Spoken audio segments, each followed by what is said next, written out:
Good morning, everybody. I'd like to call the meeting to order. The City of Belleville acknowledges we are meeting today on the traditional territory of many nations. We recognize and honor the historic relationship of the Indigenous peoples to this land and acknowledge our shared obligation to respect, to honor, and sustain these lands and the natural resources contained within. Recognize First Nation Métis and Inuit who call Belleville their home and support the need for cultivating a strong relationship with them. We look forward to fostering a path towards reconciliation and show respect for Indigenous peoples who first lived and currently live on this land where we all now reside together. Attendance, Councillor Henderson is not here. Disclosure of pecuniary interests and general nature thereof. Seeing none. Deputations, I'd like to welcome Police Chief Mary Rod and Police Service Board Chair Heather Smith. Good morning, Heather. Neil, thank you. Well, good morning, Your Worship, Mayor Ellis, councillors, staff, and those of members of the gallery. As chair of the board, I'm honored to speak with you today regarding the Belleville Police Service's 2026 capital budget. Our board, as mandated by the Community Safety and Policing Act, carries the responsibility of ensuring that our community receives adequate and effective policing. To fulfill this mandate, we must secure the funding necessary to sustain the infrastructure that underpins our service: technology, facilities, specialized equipment, and our fleet, all of which operate without pause, 24 hours a day, 7 days a week, 365 days a year. In policing, there's no downtime. Consider our fleet. Each vehicle serves as an officer's office for 12 hours at a time, equipped with the technology and tools required to protect our community. When one shift ends, another begins, and the same vehicle becomes the workplace for a different officer. This relentless cycle underscores why fleet renewal is not a luxury, but a necessity. Unlike other organizations, we cannot simply rent a replacement vehicle when one is out of service. These vehicles are purpose-built, whether for patrol or prisoner transport, and must meet the unique demands of policing. Our facilities and equipment also face constant strain. At times, individuals, in the course of our policing responsibilities, damage property or equipment, adding to the ongoing costs of maintenance and replacement. These realities are part and parcel of policing, and they reinforce the importance of sustained investment in our infrastructure.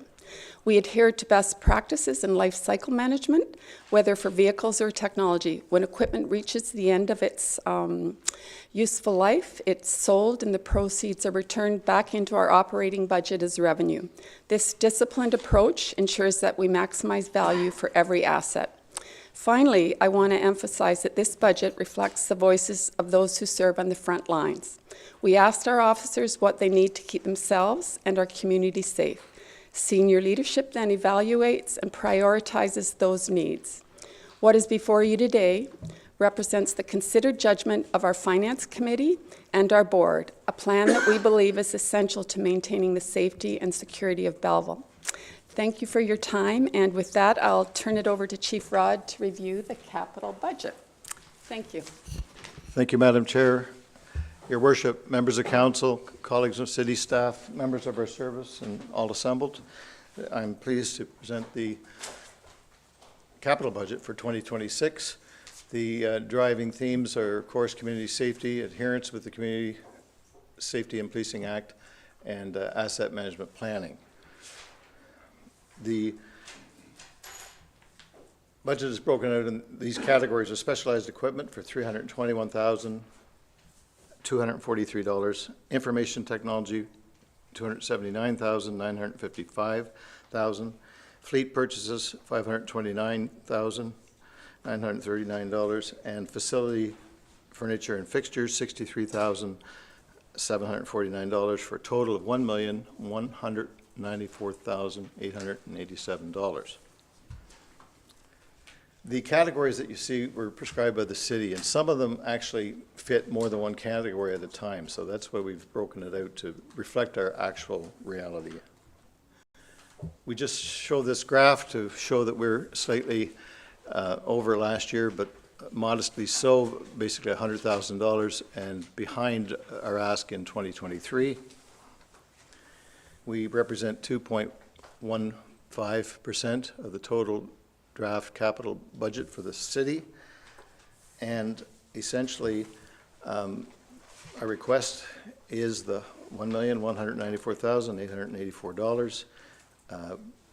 This is capital. There's some details have been provided to you, and I'm standing by for any questions you may have through you, Mr. Mayor. Okay, thank you, Chief, and thank you, Heather. Questions for the Chief? Councillor Carr? Thank you. I have questions for the chief, but then I have questions for the chair of the board, as it's a board budget. Chief, just diving into some of the justification sheets, there's listed here for smartphones, and it looks like you are asking to replace the Samsung S23 Plus phones. Now, they were just released in February of 2023. Are they already in need of replacement? Our phones act like the CPU for the in-car technologies and everything that goes through that, as well as a mobile device.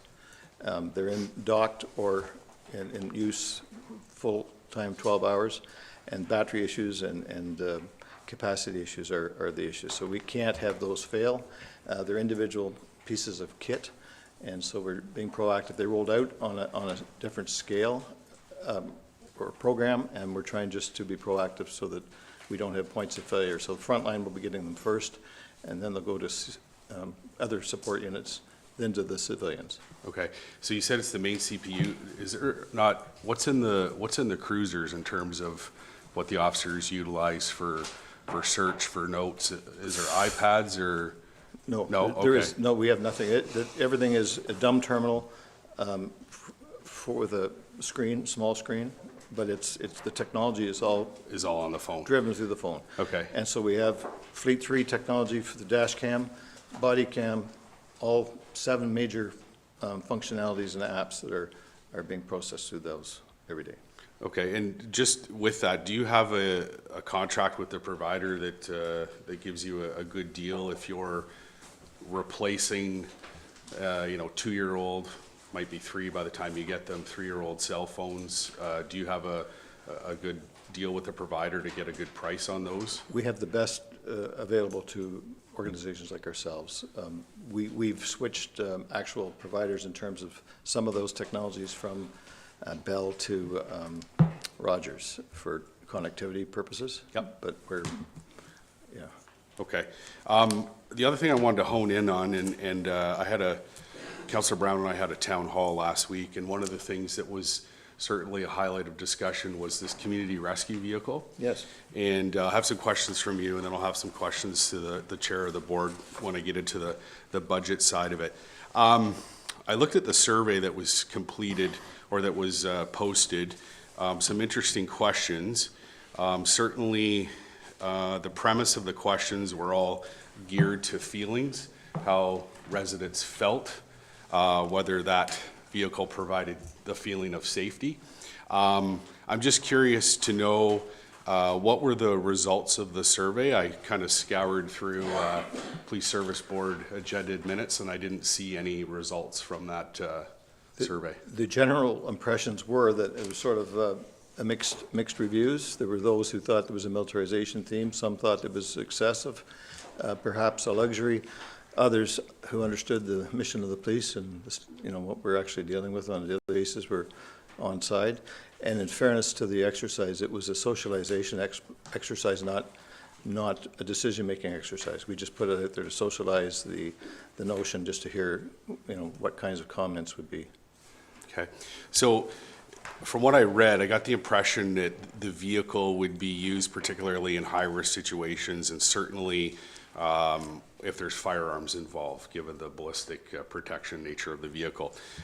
Just curious, over the last, say, 2 years, and I know you have the stats, and I recall some information that you presented to us under your 2024 annual report regarding firearms calls and things of that nature. I also know that Belleville Police was working until recently in conjunction with the OPP under Project Renewal. Certainly a lot of firearms involved there. In the last 2 years where you've had firearms calls or you've done a joint forces action under Project Renewal, was the risk ever to the point where a community rescue vehicle could have assisted? And then if so, was there opportunities when you sought out mutual aid from the Ontario Provincial Police, considering there's 2 or 3 of those vehicles sitting at Lennox and Addington Detachment in Amherstview? So we have a come-as-you-are party approach to this. We can't schedule it. We can't understand the minute it'll be required. And this is an officer safety as much as it is a public safety implement. The opportunity presented itself, as you can see, the value that we're presented with is $206,670, of which our budget will be responsible for $100,000. That unit is just under $600,000. So if there was a time to buy it, it was now, and our capability, we're building up our capabilities to be compliant with all aspects of the police, the new Community Safety Police Services Act.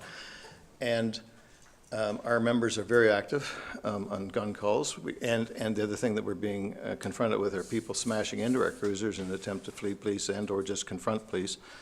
And so this vehicle has a strategic place in our tool belt. And it's slightly cheaper than a new Tahoe would be without upfitting.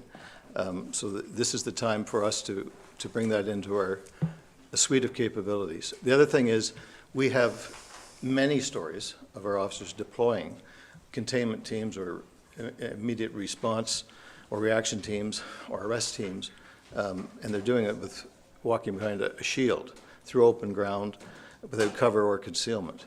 This can deliver our members strategically where we need them, where there is no cover or concealment, to make them safe so we can get on with the negotiation or whatever has to happen next. But whatever our situation is, our officers are our priority so we can keep the community safe. And that's our thinking behind this modest investment. I appreciate the extra rationale, but I want to go back to my question regarding the firearms calls over the last 2 years. I don't have those numbers. No, but just in terms of, and you mentioned that there's some calls where it's come as you are, so, and I understand that search warrant or warrants have to be executed in a timely fashion, and sometimes you have to go when the iron's hot, so to speak. Yeah. But were there any incidents where a mutual aid was considered? Oh, yes. And was it utilized? It wasn't, they haven't come, they're considered, but usually we have the capability locally to meet anything, unless it's a hostage rescue scenario, we are capable and qualified and certified to meet any of those risks under the current legislation. And because of that, we, as you say, planned and deliberate things like search warrants, we do pick the time and place most often. Sometimes there's an exigent or emergency aspect to that, but many times it's simply we're scrambling, we're going, and we're deploying. And so one of the examples that was brought to my attention very early was a Point Anne scenario where there was no cover concealment. We had to deploy and strategically get people into place. And this is simply, in my mind, no different than bunker gear for a firefighter or personal protection equipment for city workers. We're making sure that our members can get as close and as safe to deploy to effect lawful purposes of containment, negotiation, subsequent arrest, evacuations, and I do know we've conducted evacuations since I've been here, simply going door to door with shields when we could be potentially mustering people in different ways and better ways, quicker ways, safer ways. Yeah, I'm not questioning, through you, Mayor, I'm not questioning the capabilities. What I'm trying to understand is that in terms of evaluating the risk, and obviously history will tell you what that risk is for going forward. So in terms of, you're going to have firearm calls, you're going to have high-risk warrants, you're going to have all the things that have been had in the past. I guess what I'm trying to wrap my head around is the fact that you haven't been able to identify a situation where, look, we think the risk is high, so one of these vehicles is required. We don't have one, say in the last 2 years. We need to contact the Ontario Provincial Police and have a mutual aid option here. And I know the OPP will respond out to other municipalities and mutual aid these type of equipment when that happens. Has the Belleville Police Service ever been in a situation where that mutual aid has been deemed necessary because of the level of risk involved? You're talking about the future risk, but I'm trying to wrap my head around the fact that has the risk been to the point where it's like, you know what, for everybody's safety, community and officers, we need to access this resource because of the risk that's being faced. Have we had circumstances in our community where we've got to that risk level where we've said we need an OPP deployment, mutual aid, no different than partnerships through project renewal? Have we had those circumstances? In fact, I'm just going to pause for 1 second. Can you assist in this, Deputy? Thanks, Chief. Councillor Carr, yes, we have had multiple incidents where you don't just ask specifically for this. The OPP doesn't work that way. If you want assistance with the OPP, you have to ask for the entire team, an incident command team. So we've had several incidents where we've had to call them in. I don't even know if they brought that or not, but they have brought in their whole team and shut down areas. I was a negotiator on one, for example, on Bridge Street. Also on Dundas Street, we also had one where it was a full scale, had to use all their resources. What we have found in the past and moving forward is the availability of those resources through the OPP has been decreasing in terms of asking them for assistance sometimes because they only have so many resources throughout the entire province. So, and we are being asked now as a police service to assist other services, example, Coburg. So, and looking at revenue opportunities for that as well, because they are asking us for assistance with our emergency response team, our K-9 team. So this would also be an advantage for that as well, and we'd be looking at revenue streams for that. Okay, thank you. I do have a couple questions just for the chair of the board then, if I could. Thank you, Chief. Thank you. Good morning. Good morning. Just a couple of questions through the mayor. Overall, just in terms of the capital budget that's presented from the Police Service Board, could you advise council as to what the operating impact would be in terms of some of these items have costs associated with it that's going to trickle over into operating budget? One in particular is this community rescue vehicle. Given the uniqueness of the vehicle, I don't think you just roll it into your local dealership for an oil change and a tire rotation. And there's obviously operating costs attached with that. And other items in your capital budget that will have an operating component. Do you have any idea, has the board been advised or deliberated as to what that operating cost would be? Well, I can't provide you numbers. Just quickly looking through some of this equipment, certainly it rolls over into operations with things like redaction or maintaining. We have an area where if we confiscate guns from, I'll say, perpetrators of crime, they have to be kept in a locked box so nothing can be deleted remotely. And then there is an operating cost to when they are wiped clean and we take the information off that. So there is a lot of, I'll say, backroom stuff that goes on with a number of these pieces of equipment, but I can't give you an exact number. But this is policing today. You need the equipment, and then there is a whole team that supports what that equipment does for evidence, trial preparation, that kind of thing. Yeah, I'm familiar with. Did you have an answer, Chief? I guess you're waving your hand there, did you? Oh, sorry. You actually have the answer. Okay, good. Through your worship to Councillor Carr, so that is a Ford diesel. That is not a military pattern special. It is simply, we can take it to a Ford diesel mechanic. That platform, the vehicle is totally refurbed and good for a decade for major components, and it's very low kilometers at this point. So it is, that's exactly what it is, a plug and play for local purpose, not required to go to any major destination or have any real special mechanical support. Okay, so since you're there, Chief, but what would be those operational costs then at the end of the day? You've got a diesel vehicle, you've got Obviously, it's got to be, it has specialized equipment attached to it, all the rest of it. So there's an operational component in terms of maintaining a vehicle of that type, no different than what you would maintain for your Tahoes and all the rest of it.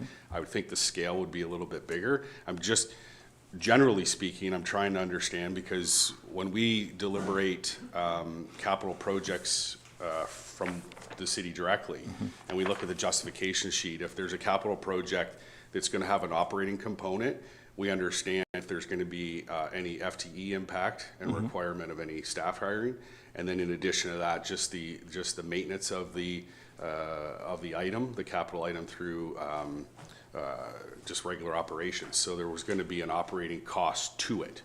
Do we have an idea of what the operating impact is on the overall capital budget of all the items requested? And then is specifically, what's the operating costs on the CRV that's being? Well, specifically, it is a vehicle. That is, oil changes as scheduled. It doesn't require seasonal tires because they're purpose-specific tires. The vehicle's going through a re now in terms of being in new condition. Comes with modest warranties at the beginning, but it is not going to have thousands of hours a month use. It is for emergency deployments and or rescues and training purposes. So it's not a daily runner. It's not going to be out on the street 24/7. It is a response vehicle. Okay. And so it'll have the same maintenance and repair as anything else in our fleet, only less hours and less road time. Okay. So getting back to the full budget, we don't have an understanding of what the operating impact is on the capital request here. I don't think we've correlated that number exactly. I don't know if Daniel can help me with the answer to that.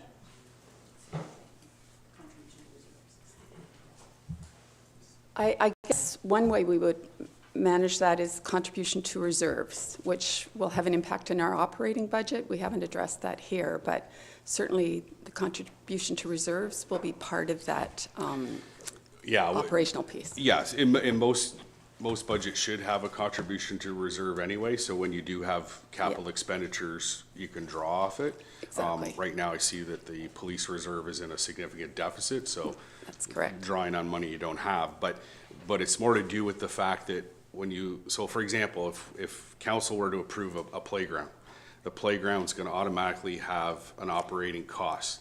Grass has to be cut, wood chips have to be resupplied, there's going to be some effort involved on behalf of staff, and that comes with an associated cost. So perhaps maybe just going forward, having that operating budget impact would be good to know this is what you're spending on the capital, but some of these expenditures are going to spill over into an operating budget component.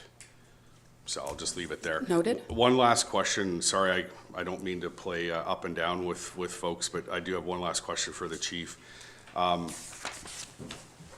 Chief, I know you've quoted many times, and it certainly is the Bible for policing is the Community Safety and Policing Act. Is a CRV a requirement of the Community Safety and Policing Act? No, it isn't. Okay, thank you. Thank you, and through you, Chair. Go ahead, Councillor Chapman. Thank you.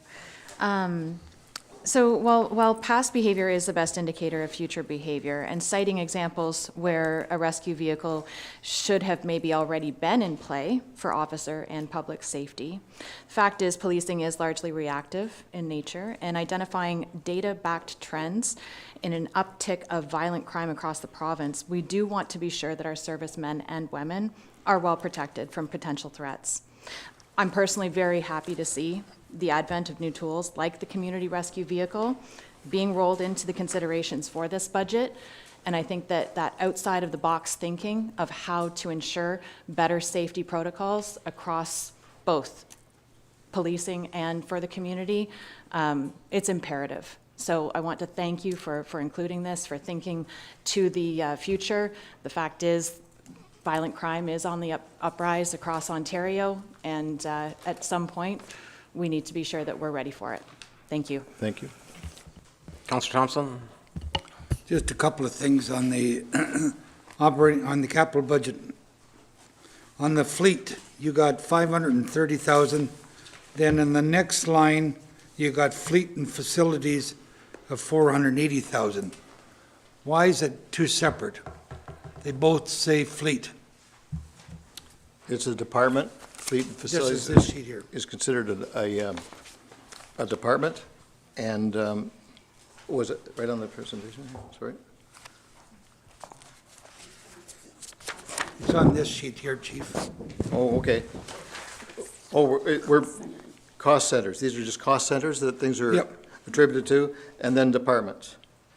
Departments, capital budget by department. So the departments are broken out, cost centers are broken out, and the project category is at the bottom. So we're repeating ourselves just out of abundance of caution, just so you'll understand that that's where portions of that are being apportioned. So out of that 480,000 under capital budget by department, how much of that would be for fleet? How much of that would be facilities? Well, the facilities are broken out specifically, facilities, furniture, and fixtures at $63,749. Okay, I don't have that, so, okay.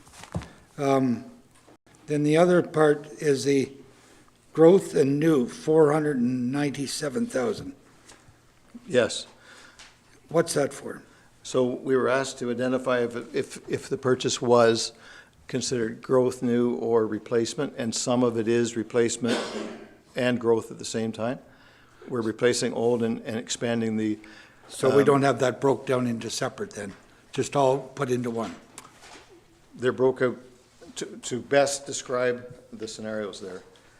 If there's three categories there, it's because there's three different things happening in that basket. For instance, furniture might be new furniture to accommodate a new position. Fixtures would be potentially new technologies or something to support that in terms of connectivity or that function. And the facility would be a new space to be cleaned and to be prepared for use or maintained. So that's why we chose that way of describing the details. Okay. Last question. We haven't discussed it yet, but the Premier is saying for safety reasons with no speed cameras, you're going to deploy more policemen for speed. Are we prepared for that? There's no way we could ever duplicate what was happening with the cameras. There's no way we could cover the clock 24/7, 365. There's no way we could get every abuser that goes through those spaces and have them pay and accountable. So yes, the answer is no. Thank you. Thank you. Through you, Mayor. Good morning, Chief. A couple of questions for you. Just on that community rescue vehicle, it's $206,000, and the community came through with $107,000. So that's from, I take it, different businesses. Did the campaign for the fundraising stop at 107, or where's that at? We were in for 100,000. We figured that was a modest, considering that most communities don't fundraise for equipment like this. Most of it would be on the police budget. We saw this opportunity to get a retrofitted, almost new unit, and we have an individual in the service who has a great sphere of influence, and community leaders who understand our mission came out to support us and meet us halfway, and it went more than halfway. Thank you. In the list of vehicles you had, why are those prison transport vans so expensive? $600,000. And this is the small one. The big one is coming. Like anything else, it has to go away for maintenance and repair and upfitting from time to time. Sometimes there's critical safety issues that have come to light with the major, larger van that we have, and we have to have some capacity and capability. There's no loaner prisoner van place you go to, so we had to have independently be able to support our mission. We've had days last week, 18 prisoners, I believe, 28 prisoners in one day. So that would represent potentially 2 runs with our big truck. It'll be several runs with our little truck. And without this van, it'll be multiple runs with Tahoes, tying up multiple officers or special constables. So we are tasked with court security, as you know, because of the provincial location of our court. We are the only people who do that business substantially at that location. And our regular larger prisoner transport van, which is very purpose-built for segregation purposes, so you can categorize prisoners, et cetera. You know about those things. It is what it is. We have to comply with those standards. We have to make the trips. We have to have everybody at court for the same start time. And it's a big overhead, but we're tasked with it, and we need the capability on a daily basis because we're moving prisoners around 7 days a week, potentially. Final one through you, Mayor. So municipal police services don't get the benefit from the province with a little helping hand with some money. Our neighboring municipalities do with the OPP. We know that the operating and the capital budget with Belleville Police Service requires a lot of focus and attention from council and taxpayer. Other municipalities like Kingston, Cobourg, I could go through a list, Brockville Police Service. Is there a push on to get the province to kind of make the playing field equal? Because our neighbors are getting millions of dollars and we don't get anything. At least that's how it seems. So the response from our ministry, the Solicitor General's office, would be simply that the Act states that the court security and prisoner transportation and functioning is a municipal responsibility. So we are the municipality where this is located. They would argue that they don't have to give us any money. They are giving us some contributions towards those functions, but we lost a significant amount this year, and that they're operating dollars, and there's nothing for capital in the equation. I know that boards, our own board included, are lobbying and writing the Solicitor General about the unfairness, or definitely the appearance of it not being fair. The fact that OPP jurisdictions are being capped at 11% when their actual ask will be multiples of 11% potentially. But this is the cost of municipal government, municipal mandates.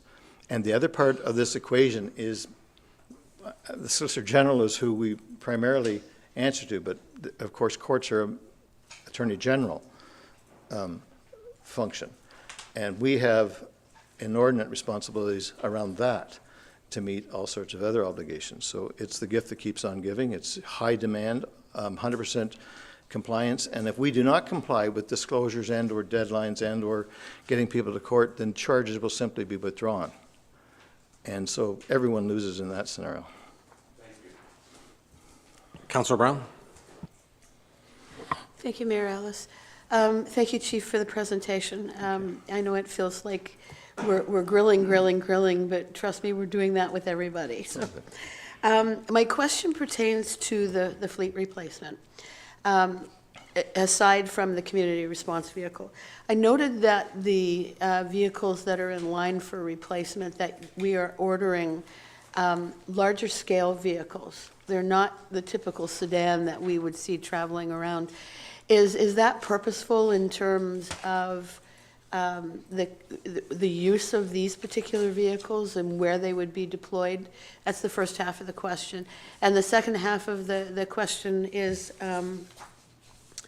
with the community safety and well-being approach, which is to go into zones, would these larger vehicles, I'll refer to them as larger because they're pickup trucks, they could be vans, they could be enforcers. So would these larger vehicles be deployed into zones like the rural area of the city more frequently than a sedan? Absolutely. Well, yeah, the Tahoe has been the primary fleet vehicle. Then we've phased in the F-150 pickup trucks because they're simply, the market is really not making sedans at the current time. Chargers are maybe coming back, but they're not currently being produced. Ford's not producing anything that we would want other than the Explorers, and they're extremely almost a disposable vehicle, if I could say that. They're high maintenance, very high cost of ownership, maintenance and repair. And so we have a very durable, I think, fit for a purpose in our jurisdiction with the rural requirements to get down roads that, may not be addressed the same as in their urban setting, but are still our jurisdiction. And they have proven to be very, for cost of ownership, maintenance, repair, very fit for purpose. And the equipment space it takes to equip an officer now, there's very little consideration for the ergonomics of the officer because there's so much technology and equipment. And so the bigger vehicles are fit for purpose. We have a van in there which is for court staff to get to and from in shuttles to make sure we have in place the resources that are required for the shifts required, and they can leave together, and that way we don't incur overtime or issues like that around their deployment. And we have a vehicle for purposes of getting people to the college or to courses around the province because that's part of our responsibility. Councilor Enright Miller. Thank you, Your Worship, through you. Thank you, Chief. Wonderful presentation. Just a couple of items I'd like to point out, and to Councillor Kelly's point, as of late, just yesterday, we drafted another letter to Mr. Kersner, who is the Solicitor General, about the inadequacy of the costs that the city gets versus the outlay of cost that it does take to run the courthouse. So we're going to keep pressure on them to see what we can get. It will be a battle, but we're going to keep pressure. Just on the budget itself, I just wanted to point out that this budget was very meaningful and thought out. And if you notice that all of the ratings are at a 5 and a 4. The other stuff has been pared out because we know it's a tight budget year, but these things are a necessity to keep our sworn members safe, and also a requirement under the legislation. I mean, there's a lot of things in this budget that, mandated to have. So it's kind of we can't do without. We have to make sure that our staff is well equipped to do their job. And just on the CRV, we talked about stats and when it could have been deployed, could it have been used, but again, it's like they never know when they get into a situation how it's going to blow up and when it's going to blow up. Just to have something like that in the toolbox, like the firefighters do, have certain things in their toolbox that they may not use on a daily, but it's there in case we need it. And now that we have some funding from people outside of with generous donations, now is the time, I think, to bring this forward. And thank you, Chief, for keeping with it, and thank you. Okay, any questions for deputation? I just need some clarity. So you're with the community response vehicle. It's a demo, and I guess the retail price, did you ever say that was around 500? Was that? It's north of 500. Okay, Approaching and 6 when you upfit it. so basically you've raised $107,000 in the community? That's what the goal is. So if you don't buy the vehicle, do you have to give the money back, or is that still, I guess? Yeah, no, that was kind of the proposition. We put a stake in the ground saying this will be our investment. If we don't get it this year, we'll get it next year. We'll never get it at a better price than this year because nothing's getting cheaper. And so the fact that we are, one of the driving factors since I've been in Belleville, I've never seen so many police cruisers being deliberately rammed. We had 2 this morning, deliberately rammed.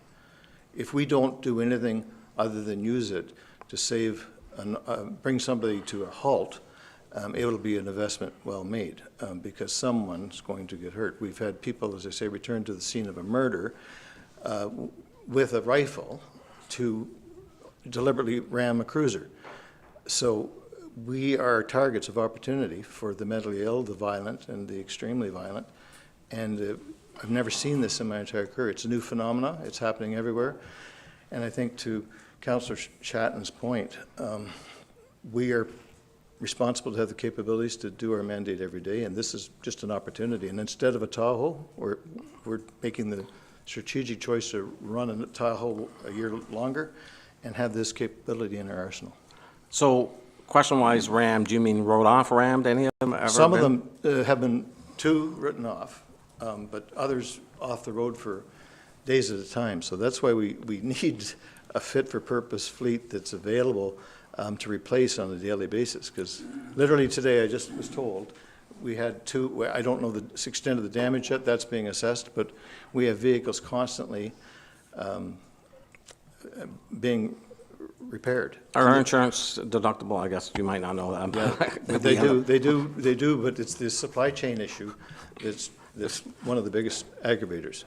And last question, I guess, what does a loaded Tahoe with lights and sirens and cost? I know there's a base cost that we do buy the Ford Explorers, and then I think the package to put on them is around 30,000, something like that? 135. 135 for Tahoe, and that's with lights, sirens, and Outfitted, that's complete. so the base package is, do you know what the base separated from the lights package? Doesn't matter. It's about 65. 65 for light package. Okay, any other questions then? Seeing none, I need a motion to receive this and push it to capital items 1088 to 10, or 1.089. Moved by Councillor Kelly, seconded by Councillor Chatton. All in favor? Carried. I need a resolution, the council rise and go in committee of the whole with myself in the chair at 9:44. Moved by Councillor Chatton, seconded by Councillor Carr. All in favor? Carried.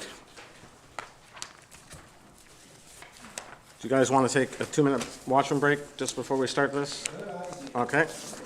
Coffee refill? So we start here and just go right.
Kelly, is your phone off? It's off. Okay.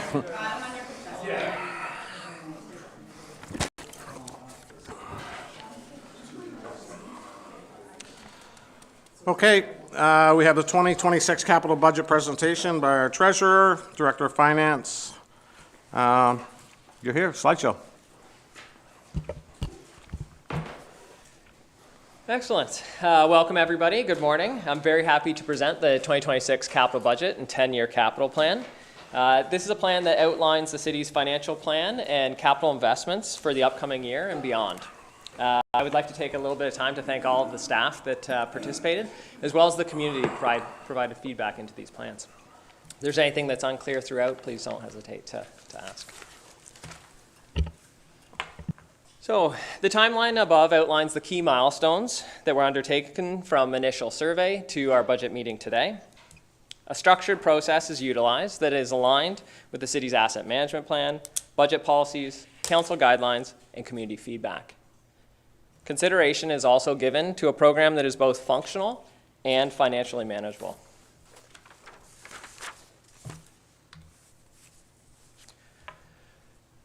Community engagement plays a vital role in shaping the capital budget and developing our guidelines. The first survey had 781 respondents and prioritized core infrastructure and asset renewal activities. The second survey was focused specifically on the draft capital budget as well as the 10-year capital plan, and it had 449 participants. Feedback again was received and it was heavily identified the need to invest in core infrastructure and again asset renewal activities. The trail extension was noted as one of the less desirable projects. However, this is planned to be funded through a variety of other funding sources beyond just the city. Approximately half of the participants were satisfied with projects. However, others highlighted a desire for more investment in roads, policing, and health and social services. Much of this is addressed through our capital plan, 10-year capital plan. However, housing, homelessness, and health infrastructure are not delivered through the city, but other agencies. The full report for both engagement activities has been posted to the city's budget webpage if you'd like to find more details.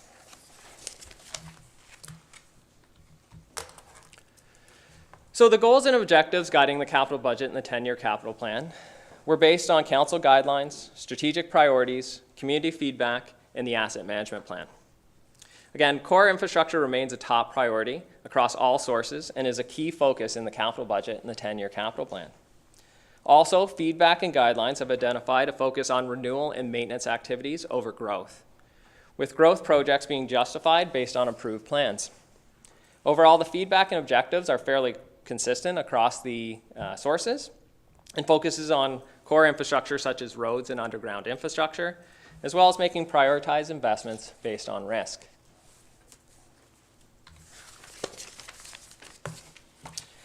The risk rating process assesses the probability and the consequence of failure for our infrastructure. Prioritizing investments in high-risk infrastructure helps prevent failures, while timely interventions in moderate and low risk help avoid degradation, providing long-term sustainability and cost-effectiveness. Of approximately $3.6 billion of infrastructure, only a small percentage is considered very high risk, and overall, there's been a reduction in the city's risk profile from the 2024 asset management plan. On to the 2026 capital budget. So the draft capital budget proposes $55.5 million, representing a moderate increase from our 2025 capital budget. The city is continuing to focus on core infrastructure such as roads, bridges, and underground water and wastewater infrastructure, which represents approximately 67% of the overall budget. Additionally, there's increased level investment in fire and city fleet due to some large fire pumper and city bus replacements. These investments are aligned with the asset management risk assessment and the capital renewal needs for the city.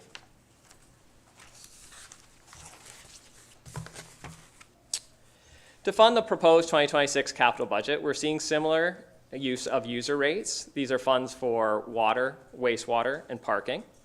And the tax-funded reserve fund utilization is reduced this year, with increased federal and provincial grant funding opportunities and utilization of the casino reserve fund. Debt's proposed in the capital budget of $1.9 million, and this is utilized to manage capital funding in the rural fire portfolio. Use of both development charges and contingent grant funding have increased this year, mainly due to the North Riverfront Trail extension and the replacement of 5 buses.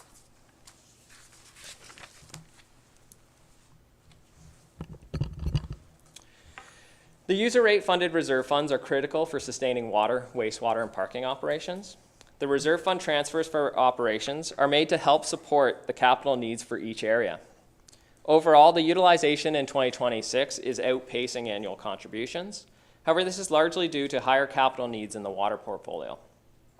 Needs can vary from year to year. However, it is important to sustain contributions that can support the long-term capital needs of the operations. The parking operation contributions are lower than the long-term capital needs. However, increased fees were addressed through the parking study and will help sustain the viability of this operation going forward.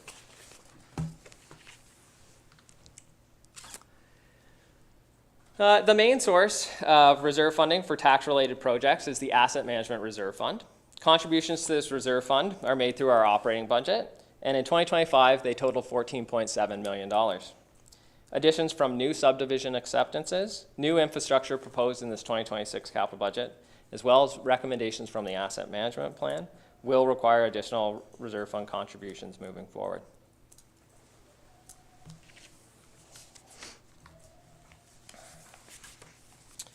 The OLG Reserve Fund provides a significant funding source for capital projects, with proceeds allocated in the year following our receipt.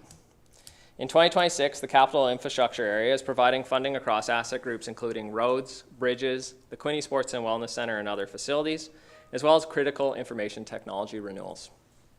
Funding has also been allocated to the police services to help manage vehicle capital funding needs. For complete information on the Casino Reserve Fund and previous utilizations, you can visit the city's budget webpage where we have a complete breakdown.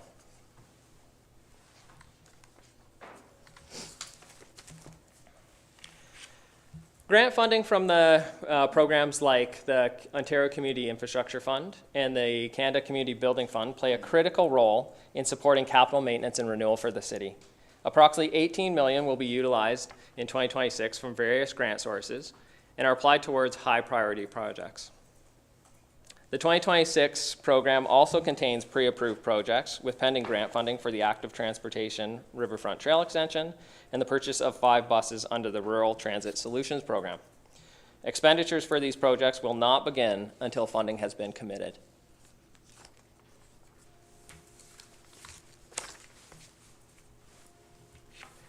The city utilizes debt for its capital program in line with the city's debt policy. Approved and proposed debt, as including 2026, totals approximately $53 million, with payments being funded through development charges, user rates, and tax revenues. There's been a significant reduction from 2025 due to the recently approved $23 million debt draw, as well as a variety of alternative funding sources that have been applied.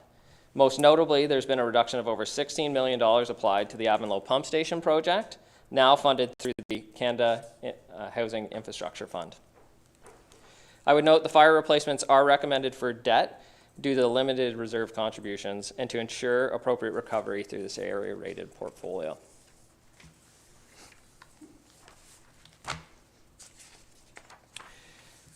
An asset management is a key document for the city. It helps develop a financially sustainable infrastructure program while ensuring we maintain approved levels of service. The city's 10-year capital plan is a more specific identification of the capital needs and financing over a 10-year period. Both documents will be continually updated to enable the city to make the best decisions and prioritize investments based on the best data available. The replacement value of the city's infrastructure is currently $3.67 billion, with an overall good condition rating. The annual infrastructure gap looks at the city's average annual investment in capital and compares that to the recommended level for both renewal and growth infrastructure. This gap has shrunk compared to 2020. However, increased investment is still required, with the growth portfolio having the largest gap currently.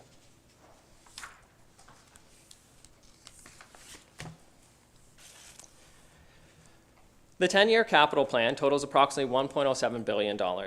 A focus on asset maintenance and replacement continues to ensure that we adequately manage the city's infrastructure risk. With combined services and road renewal being a main focus, totaling over $532 million of the program. Significant renewal and expansion investments within the wastewater portfolio are also key investments. These are focused on critical renewal activities to meet service level requirements, as well as expansion activities to ensure growth capacity. Facility renewal highlights include the relocation of Fire Hall Number 2, Myers Pier rehabilitation, and continued and significant investment activities for the Quinte Sports and Wellness Center.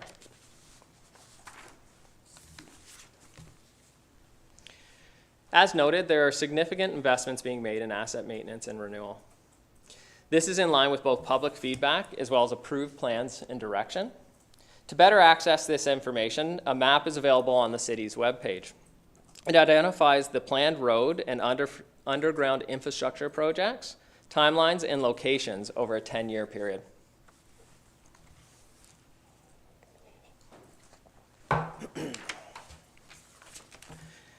While growth-related investments are not as large as our renewal program, strategic investments are focused on important development areas in the city. New acquisitions proposed are in line with the asset management plan, as well as several approved growth plans, including the development charge background study. Of note, a large planned investment for upgrade and expansion of the wastewater treatment plant at $86.9 million, and further development of the Northeast Industrial Park totaling $64.3 million.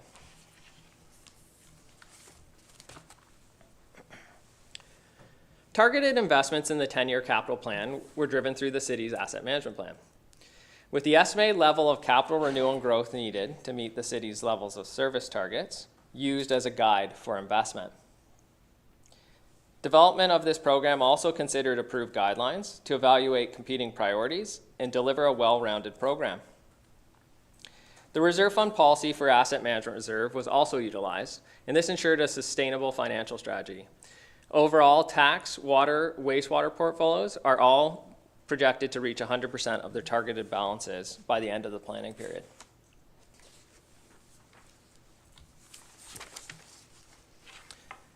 In developing the financial strategy, a variety of funding sources are utilized, the main funding source for the program being the city's reserve funds. Overall, these make up 50% of the funding, with annual increased contributions planned to the reserve funds that are in line with the asset management plan recommendations. Growth investments focus on key priorities, and by the nature of these activities, are funded from sources such as development charges and long-term debt. Grant funding has also been applied, but these funds are primarily for confirmed and stable funding sources only.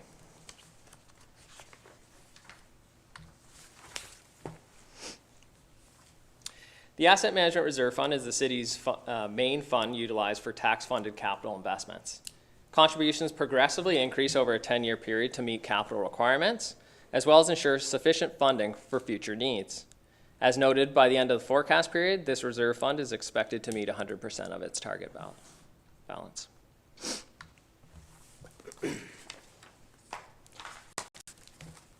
Under the city's debt policy, the maximum debt service ratio is set to 12%. What this means is this represents the ratio or the percentage of the city's operating revenue that goes towards its debt payments. The maximum amount is represented by the red portion in the graph, and as can be seen by the blue section, the projected debt servicing ratio remains under the policy limit. Further to this, the legislative maximum is set at 25% by the Ministry of Municipal Affairs, which the city will be far from reaching, represented by the green section.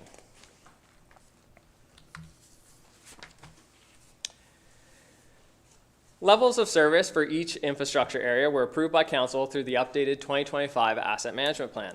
These are important indicators to track our performance and continually improve our asset management processes and decision-making. Some examples are listed on the slide. However, the city is committed to transparency and accountability and has listed all asset management levels of service on the city's website, Performance Dashboard. We'll be tracking and reporting these year over year.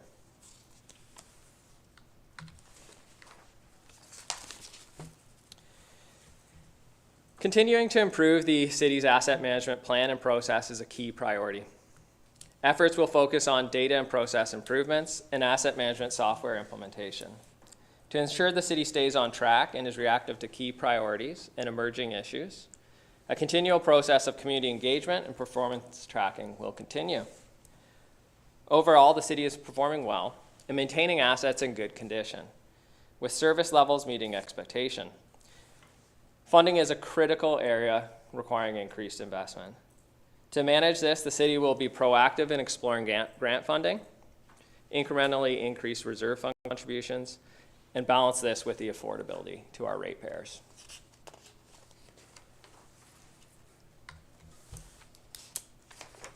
That's it. Any questions? Thank you, Mayor Ellis. Director Ferguson, you made reference to the Riverfront Trail extension.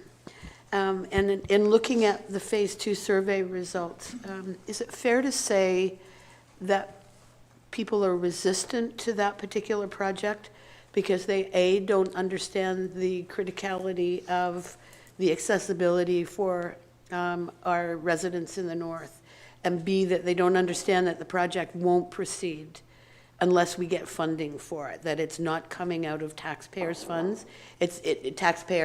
Belleville taxpayer funds, but rather we are trying to seek federal and provincial funding for this project. Is that a fair assumption? Through the chair to Councillor Brown. It is challenging to interpret some of the survey results. It would appear that the challenge being it being such a large number associated with the budget seemed to be common. So that being such a significant investment, I think the challenge would potentially be from some of those survey respondents that they may not have identified that there was contingent funding. Approximately $1 million from the Asset Management Reserve Fund is allocated to the project, with the residual funding coming through development charges and a contingent grant through the Active Transportation Fund. It's hard to speculate whether that was information that they're aware of. Thank you.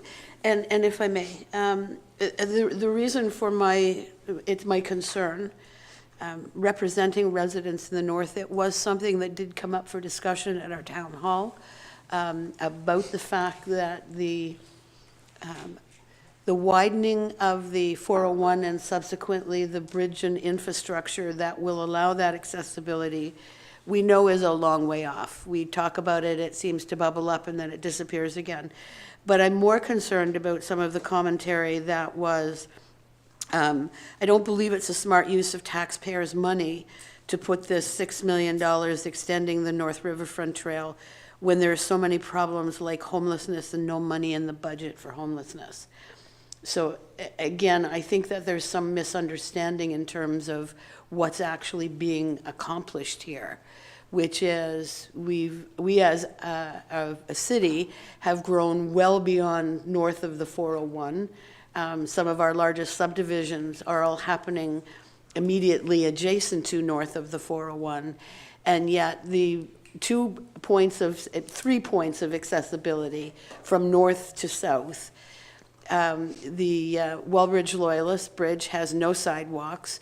The Highway 62 bridge has one sidewalk that is very narrow, and Highway 37 has no sidewalks and actually no shoulders to speak of either. So this has been something that has been a long time coming, I know, and thanks to my colleague, Councillor Carr, who's been beating this drum for a very long time, and I have been beating this drum since 2018. I think it's really important that people understand this isn't just taking a walking trail and extending it up into the north. It is, in fact, creating an accessibility, addressing active transportation, but also accessibility. So while I appreciate that it's a big number, I think it's really important that our constituents understand that A, it's not going to go forward unless we get funding for it, and B, that this is an important part of ensuring that our city north and our city south actually function as one city. Thank you. Thank you, Councillor Brown. Anybody else? Councillor Carr? Thank you, Mayor. Just for you to the director, will there be a link provided with your presentation on the agenda so residents can access it later? I see that it's not attached electronically to today's agenda. Through the chair, absolutely. Anybody else? Seeing none, I need a motion to receive this. Councillor Wright Miller, Councillor Thompson, all in favor? Carried. Okay, I guess rise and report. Committee of the whole does now rise and return to, I don't know. Okay, yeah, oh geez, I'm trying to get the meeting over with. Individual items, I guess, so we'll start, same as usual, we'll go from 101 to 107. I'll just read them off and hold your hand up if you want to talk about them. Councillor Thompson, do you have something? 106. Okay, so 101 to 106 we'll do. Councillor Thompson, 106. Yeah, in the justification, I don't see, and maybe it's in there and I'm just not reading it. When we're doing Farley and Bridge Street, are we putting lights in Farley and Bridge? That would be to Deanna? Yeah, and sorry, I didn't have the mic on. Question on Farley and Bridge, putting lights on Farley and Bridge. I brought this up before under traffic, and it wasn't enough justification at that point in time to put the lights in, but now that we're doing construction, would it not be of value to put lights in at that 4A section, just like we do at Victoria and Farley? Through the chair to Councillor Thompson, it's not currently in the design for lights at Farley. It's interesting because in the 90s, when we put storm sewer on Bridge Street East, we did put underground there. We put conduit there for future signals if the warrants were met, but we can check those warrants one more time. Well, more, I'm not really concerned about the warrants. I'm concerned about getting a figure of including lights at Farley and Bridge Street at this stage. So can you get me, and I'd like to have that figure by the end we do the budget so that I can maybe include it in the capital budget. So could I have that figure possibly fairly soon? Yes, we can get that. Councillor Chanton, what number?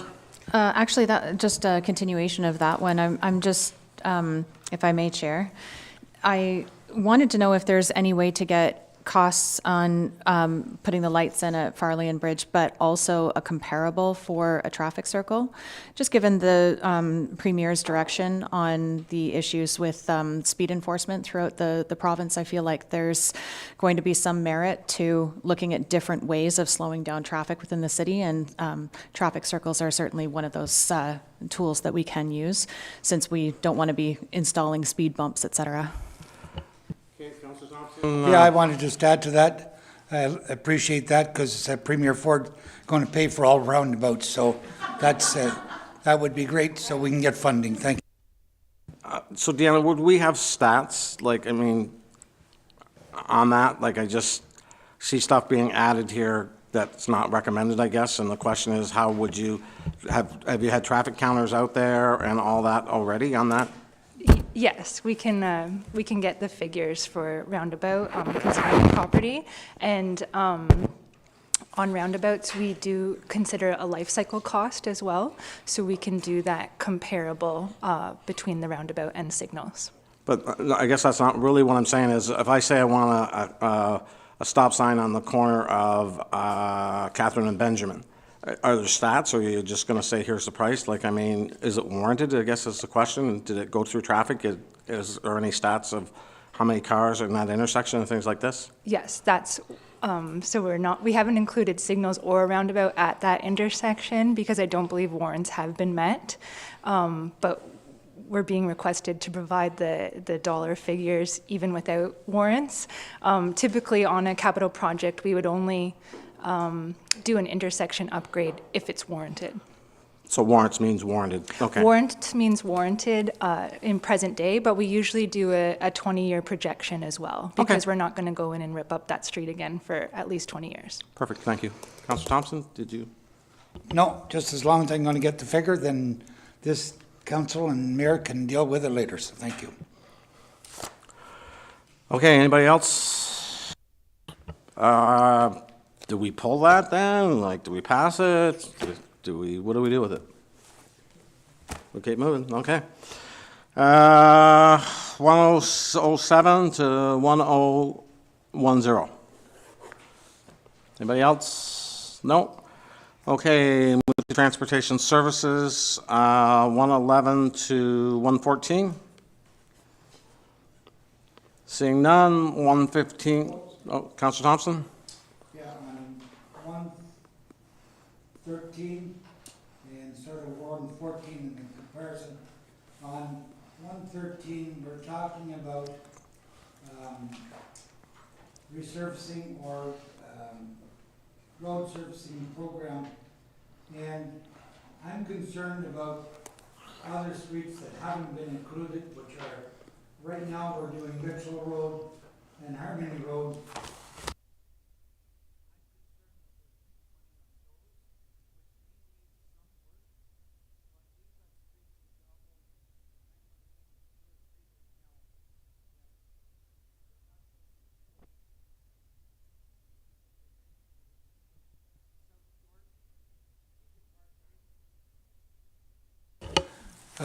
Sorry, on the 2013, or 1013, in Mitchell Road, Harmony Road, other roads that's going to be resurfaced. My concern is, we've got other streets in this city that are, can we not take some of that money and put it towards some of these other streets? And I'm looking for staff here, and maybe it's in the agenda. So South George and Keegan Parkway, that intersection is absolutely atrocious. And partway into St. Paul Street, that, just really that one section, and maybe more of Keegan Parkway, but that one intersection is terrible, and Wellington Crescent. But I'm more concerned about South George, Keegan Parkway, and St. Paul, that Okay, Director Reed? Through the chair to Councillor Thompson, all the roads that are outlined within the the shave and pave and the resurfacing projects are a part of a strategy we've developed around keeping our roads in a good state of repair. While you may drive them and they seem like they're in good state, it's a part of a preventative maintenance strategy. Some of the roads that you've listed below ultimately require full reconstruction and will be a part of the 10-year capital plan and beyond. They have been done, identified, and you know, and I do agree, you know, Keegan Parkway is at end of life, but there's other factors that go into it, so it's not a part of this program. It's to quite frank, it's beyond just a basic shave and pave or road resurfacing. Harmony and Mitchell, as an example, will be receiving a single service treatment, so a tar and chip. That aligns with the asset management plan and the levels of service that has been adopted by council. So, further to that, I just looked up the future of some of these roads, and I don't see that intersection. So would you get that information maybe to me later on after the capital budget presentation of when that intersection's maybe going to be done? Because we need to look ahead in the future. Thank you. Okay, anybody else? Seeing none, 1.015 to 1.020. Councillor Chatton? Thank you, through you, Chair. I'm just curious about the 1.019, the Great St. James Street stair replacement. Just wondering, I've been up and down those stairs several times. They are definitely in disrepair. I see that the AMP risk rating is sitting at a 15.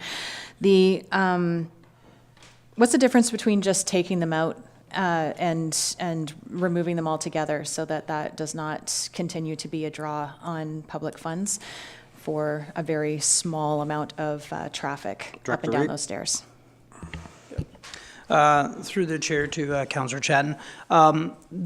Years ago, there used to actually be two sets of stairs along Great St. James, and the other one was removed based on the fact there is a significant gap from a pedestrian and from a active transportation point of view. So if we were to remove them, which is a decision council can certainly make, there would be a gap from about Albion Street all the way over to Church Street would be the area which would cut off that East Hill from accessing kind of that Station Street and Lions Park and all that. So we were approached by a local resident who is going to donate $50,000 towards the replacement. So as you can see in the budget process, there's a line item of 50 or 100,000 and 50,000 through donation. So that's how we're presenting it, or we're proposing to fund the project.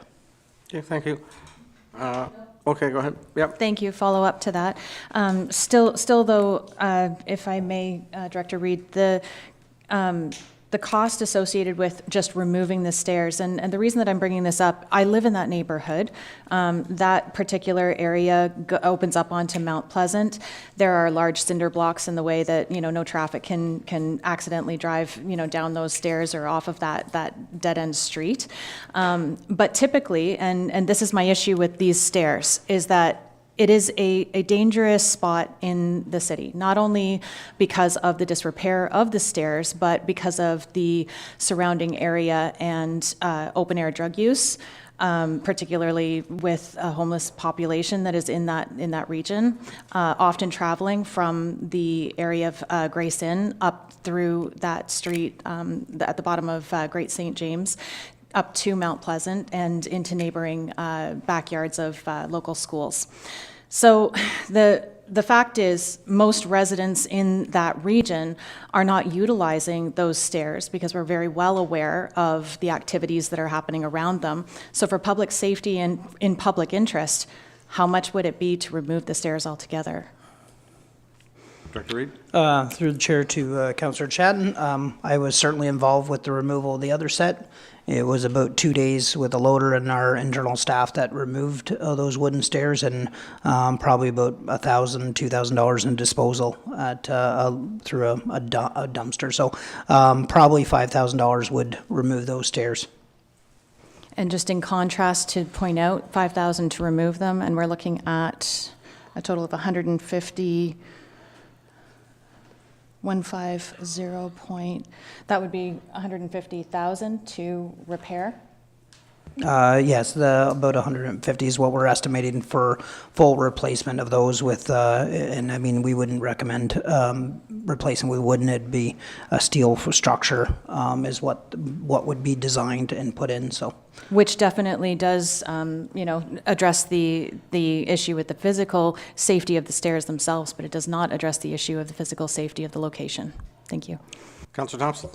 Yeah, and interesting that this would come up, because I had a few citizens approach me about getting them repaired because they use those stairs. So I would be voting in favor of replacing the stairs only because of that aspect, but I appreciate the comments of the drug use and so on down there, but I wouldn't be in favor of replacing it. The other question I have then is 2015 Dundas Street Bridge, Moira River Rehabilitation. Not so much on that aspect, but somebody can clarify why we don't have accessibility ramp off the sidewalk on the east side of Moira Street, off of Moira, or Coleman Street, or Moira. Sorry, I may have this wrong place here then. Yeah, over in the Moira Street, but the bridge, what I'm trying to get at, the corner of Coleman and Dundas, that sidewalk is not accessible to get a wheelchair up or a walker up. Is there anything we can do during this rehabilitation or before that to rectify it?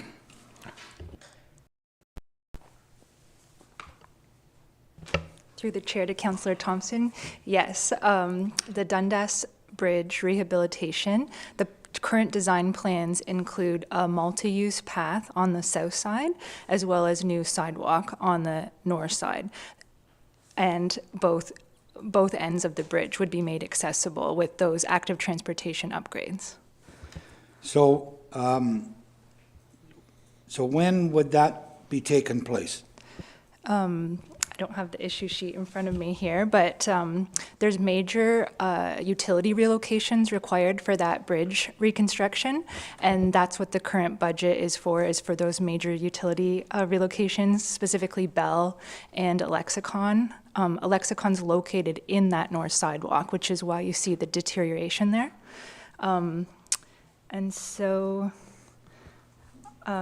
utility relocations in 2026 is what we would like to get started. And I don't have that in front of me. Okay. Where we had the. What I'm trying to get at, it's certainly into the future. Yes. So then, and Mayor, I'll speak to them later. Maybe we can do something in the temporary to get that. So thank you, Mayor. I'll speak to them separately. Anybody else on these items? Okay, if not, we'll move to sidewalks 1021 to 1.023. Any comments on this? Okay. We'll move to fleet. 1.024 to 1.038. Just give you time to think on that one. Councillor Thompson? Yeah, I noticed on 1035, street sweeper replacement. Can we get any more life out of that one? Director Reed? Yeah, through the chair to Councillor Thompson. This piece of equipment's nearing its 10-year. As you know, probably appreciate the internal components in which is certainly sandblasted for the last 10 years, picking up winter sand and debris. The internal components get down to very thin amount, the metal. So if we wait much longer, we're going to be into some nasty repairs upwards of 40, 50,000.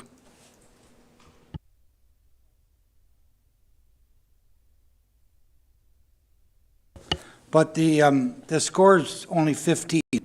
In your estimation through the metrics and scoring, that's a fairly high score or not?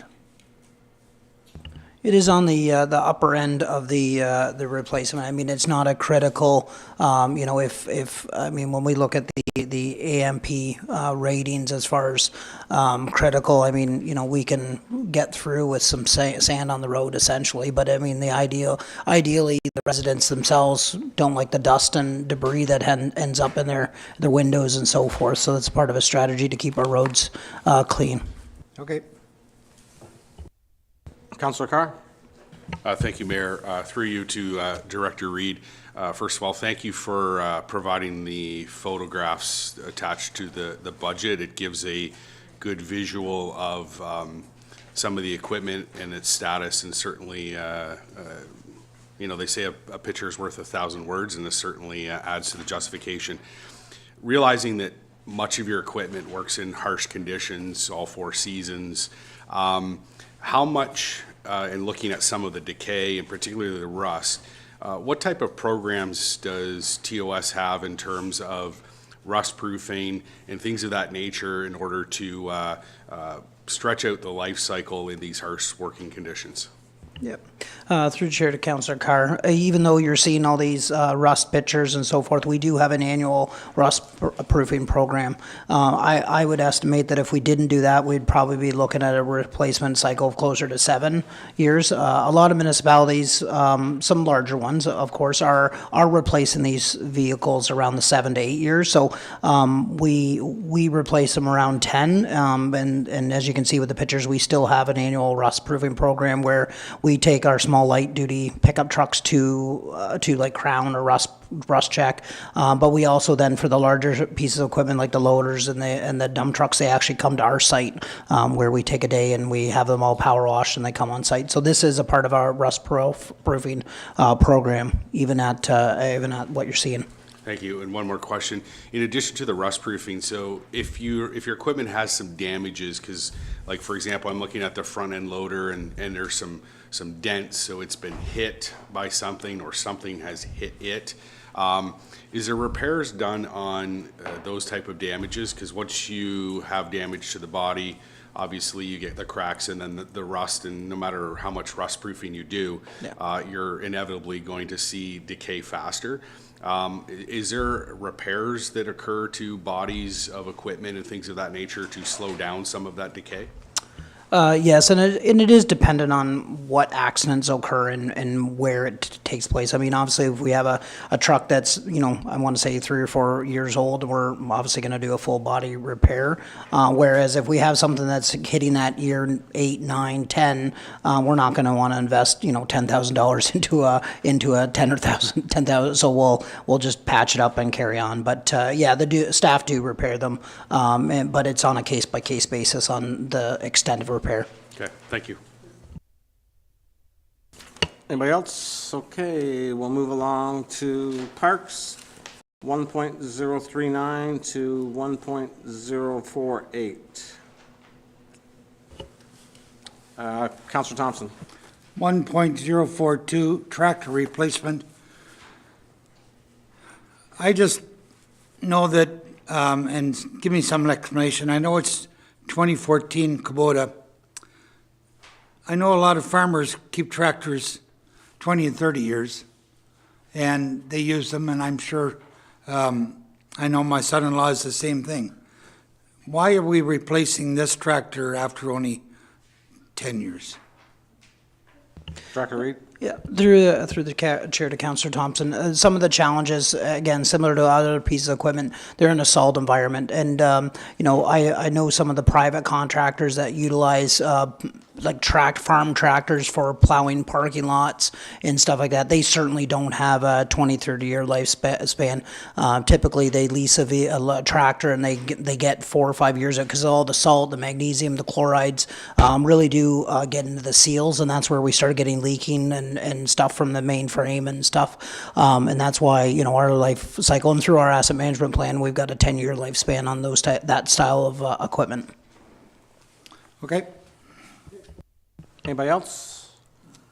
We'll move just the one unit on bylaw to clean that up. It's listed below, so we'll just go 1049 to 1055. Councilor Brown? Thank you, Mayor Ellis. Regarding transit, first, could I confirm through the Director of Finance that the amounts showing here include the impact of the tariffs, 10% on conventional transit and 25% on mobility? Director Reed?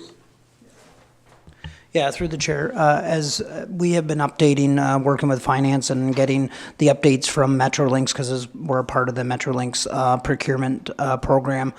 So they have been updating some of these pricing and so forth. So yes, we're good. Okay. And just as a follow-up, thank you, Director Reed.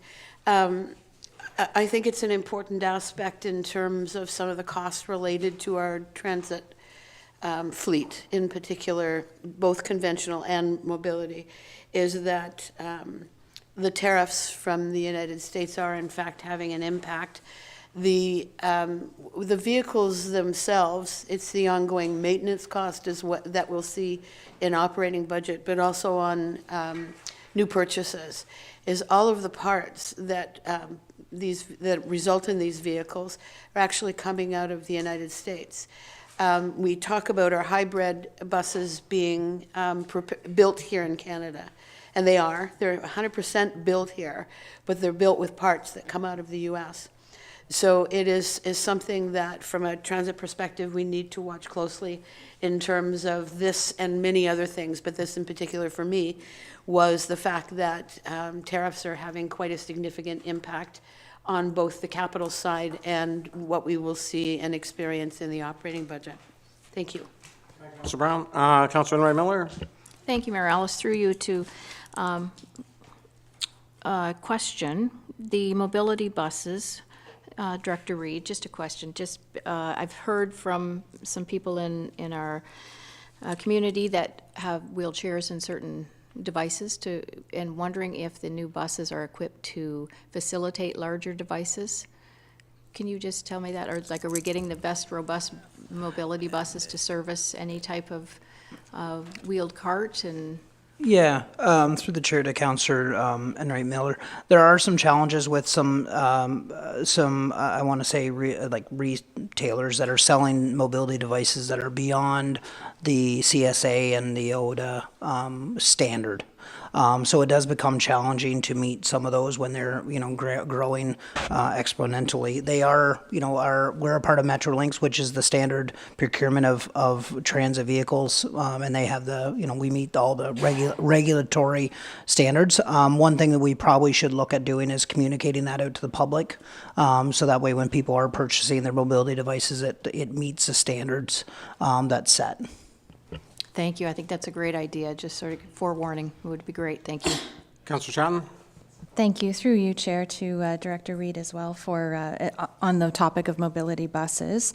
I was really excited to see that the two replacement buses are upgrading to hybrid for the regular fleet. But have we looked into the difference in costs for upgrading mobility buses to hybrid? Are there such animals that are out there that we could even consider a hybrid disability bus? Yep. Through the chair to Councillor Chatton, there is no vehicle yet that's a hybrid on the mobility side. They've got some fully electric, but as you can appreciate, there's a lot of complexities come with that on the recharging side of things. But there is no hybrid yet, but we certainly will be looking at that. It is kind of interesting information. We just got a stat last night at Transit that we are saving significant fuel dollars with our new hybrid buses. So they are working, and they're doing exactly what they should be doing. So, Fantastic. Thank you, Director. Anybody else? Just curious, Director Reed, we bought 2 mobility buses last year, was it, or the budget before? And I just wonder how many we have in the fleet. Currently, we have 5 in the fleet. We're seeing an increased demand across the organization. 3 of the buses are very old, and they're kind of just. Yeah, they're a little bit older and they're wore out. But yeah, we have 5 in total. So the other 2 we did replace already? We bought 3 new ones, and there's still, I think, 1 still on order. But they're about 2 years out before they come. So we'll have the fleet. Okay, perfect. Thank you. Anybody else? Seeing none, we'll do fire 1.056 to 1.060. Questions? Councillor Carr. Thank you, Mayor. Through you to the Chief and perhaps maybe the Director of Finance. Good to see some 2007 pumpers being replaced, and I see the lead time on these. First question is this a Buy Canadian option, or are there going to be tariff impacts with these vehicles? Chief Dan or Chief Smith? It's okay. Okay. Through the Mayor to Councillor Carr. So the lead time, it shows 2 years. Right now, depending on where they're procured from, we could see them anywhere from mid-2026 to sometime in 2027. It's literally going to depend on where they come from. With regards to Canadian versus American, there are Canadian options that still can keep us in line with some of the standardization that we've been looking for. One thing council has to recognize is that all of the chassis that come through, so the truck part of our trucks, they're coming from the United States. We're not seeing a huge hit with regards to the tariffs. As you recall, we did receive a fire rescue truck this past year that came from the United States. We were not hit with any of the tariffs on that apparatus. It was ordered prior to that date, though. So there are Canadian options, there are American options. All of the suppliers that we utilize do come from Canada, and then it's just a matter of where the truck is manufactured. Okay, that's great. I know that residents at the town hall had asked questions with respect to tariff impacts on the capital budget, so I wanted to ask that question. Next one pertaining to the same vehicles is the fact that a lot of the vehicles that we've kind of run through here on the list are coming out of asset management, but these two pumpers in particular at $950,000 each are being funded through long-term debt. And I'm just wondering why the selection for debt for those two vehicles. And I see the estimates at around 4.5%, and then looking at what the amortization period would be on that debt.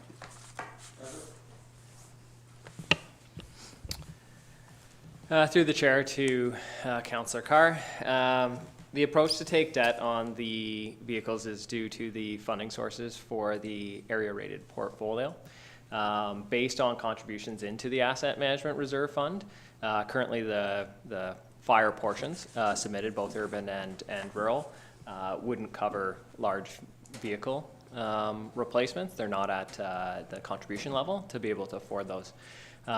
Given that and the nature that it's over $1 million, we've identified that long-term debt would be the more sustainable funding option, as the reserve would not sustain it. We would be borrowing from other areas.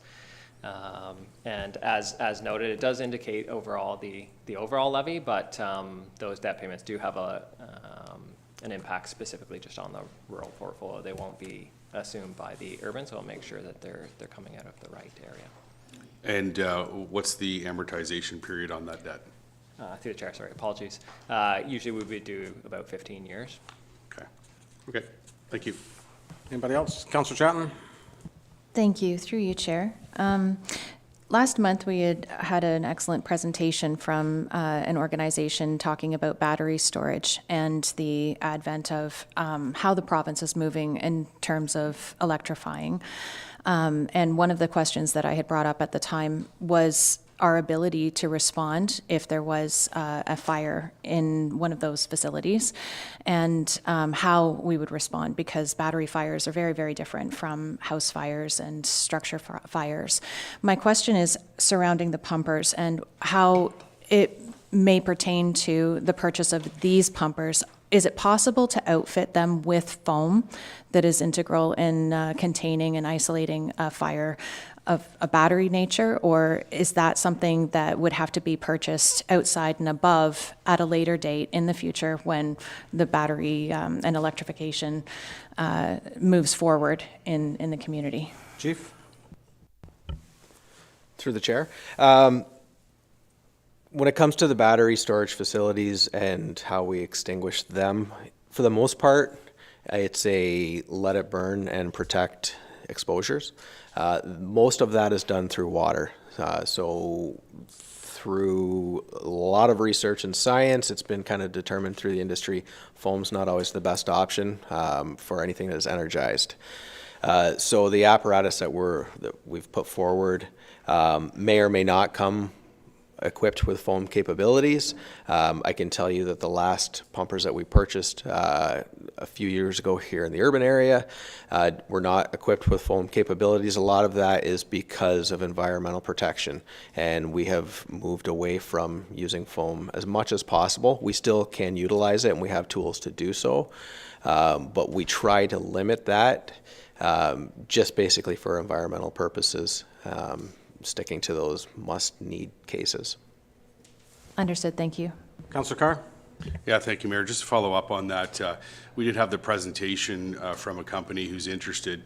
Council received it but took no action, so there's no direction. And just to clarify, it's my understanding for those battery storage facilities that are being proposed across the province, one of the application requirements is an endorsement or some type of agreement from the municipality. Is that correct? Correct. So then there's no action being taken in the city of Belleville, correct? No. Thank Correct. you. Okay, seeing no more, just the two on the 061062. Councillor Thompson? On 061, they're asking for more vehicles because we've added staff. My question is, do we always need one vehicle for every staff? Director Reed, is that your vehicle? Through the chair to Councillor Thompson, no, we don't have one vehicle for every staff. I don't have the stats in front of me, but I would argue for every one pickup truck or, a light vehicle, we probably have a ratio of 4-to-1 at this point. So it is challenging for some of our staff to go out. There's times that we send them out in a dump truck to do some picking garbage and different things, which is not really an effective use of resources.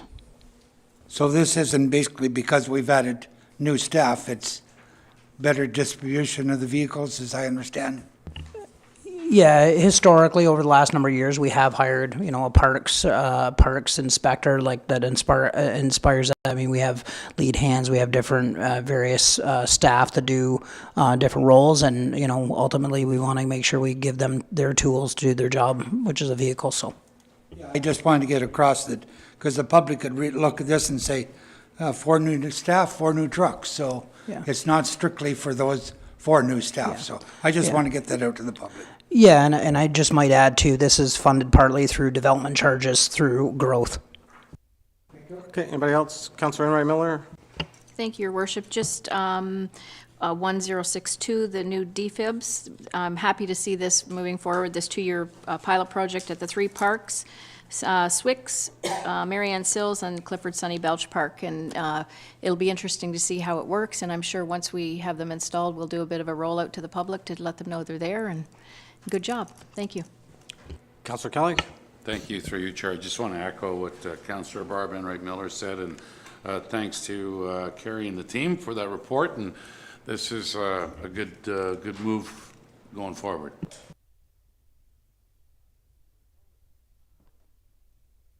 Keep moving forward. Just a little housekeeping move here on 1.064. That was already passed. We need to remove it, so I need a motion to remove. Councillor Chatton, Councillor Enright Miller, discussion, all in favor? Carried. Okay, so then we go 10.63, 65, and 66. Questions on any of those?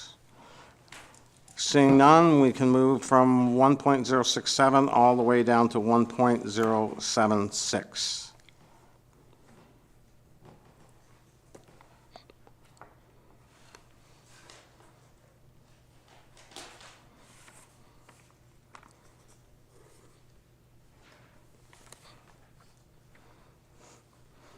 Who's this at? Was that the sign they just put up?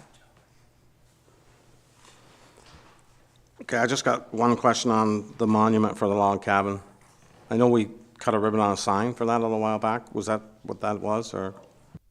No, sorry. Through the chair to Mayor Ellis, this log cabin monument is actually at the foot of Dundas and Front Street. It's there's a pioneer monument that's beside the old fire hall there. It's kind of set back. It's, yes, a Loyalist monument, yeah.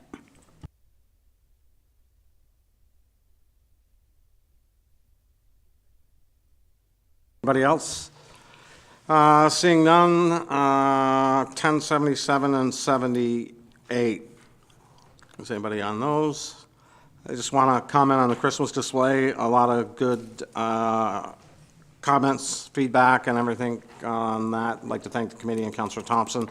I was down there Friday night, and I think that there was not an unhappy face. Everybody's smiling, including Councillor Thompson. Great. And I know Santa Claus and Mrs. Claus are there every Thursday and Friday now, Councillor Thompson, or? Friday night, except this Friday. Every Friday night, except this one till Christmas. And I just got a call from a lady in Brighton. She's bringing a busload of seniors up on December 5th for the light display, and we're going to have Santa Claus and Mrs. Claus go on the bus. Perfect. Thank you, And Councillor may I Thompson. also add, it's nice to see that the 40,000 is under donations, and we're already at well over 30,000 already, so thank you. Okay. Anybody else on those items? Seeing none, 1.079 to 1.085.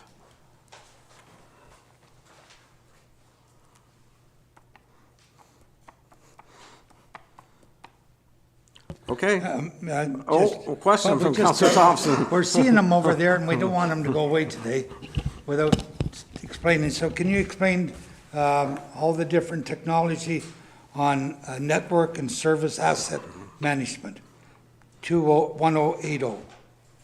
Those are the investments, thankfully, Council, your significant investments in staffing and hardware, especially of late with our asset management plan. And so that is the switches, the UPSs, the infrastructure effectively that runs the organization.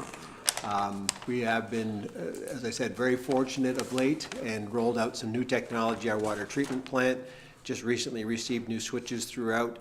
Right now, the Queen Sports and Wellness Center is being reviewed for new switches. The library was just done, so our technology is moving in the right direction. It's moving rather quickly.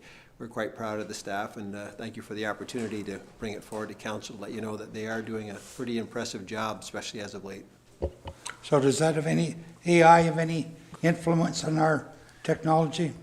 A number of the departments are leveraging AI, and we are having conversations about having AI literacy become part of the standard moving forward.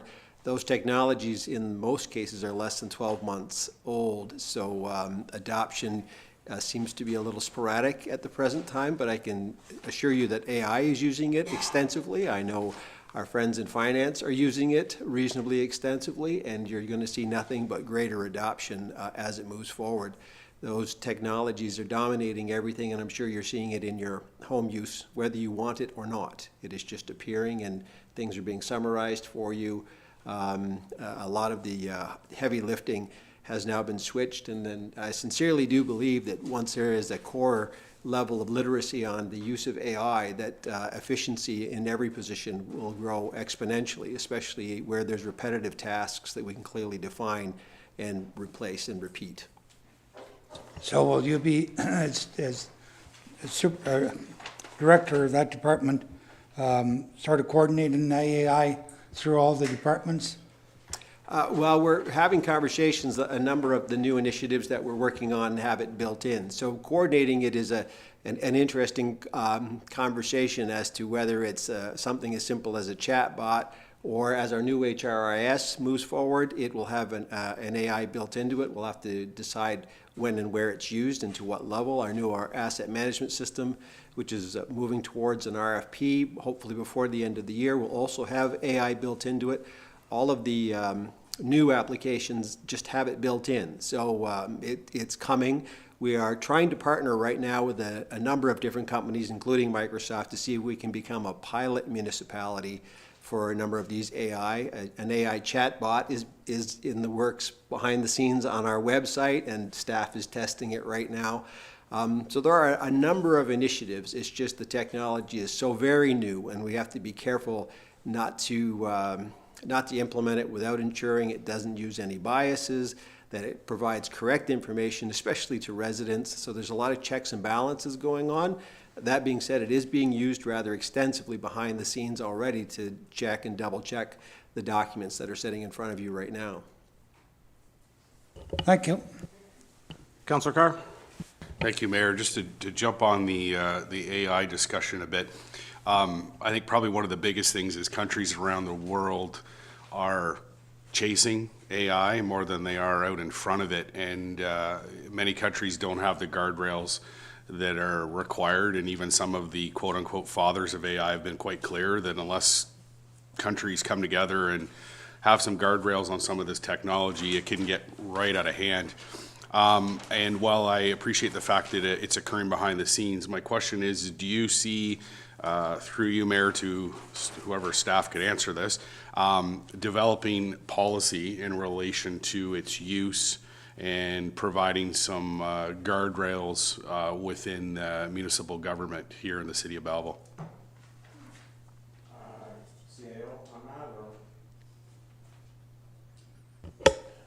Through the chair to Councilor Carr and Council, yes, absolutely. And Director of IT is working in that direction as we speak through his professional associations. It is a concern for both senior levels of government in the province and federally. You're correct. There's lots of excitement about its use and the ability to leverage that technology to, as Director Coyle stated, remove a lot of repetitive tasks that don't require or will not require people to continue to do those things over and over again.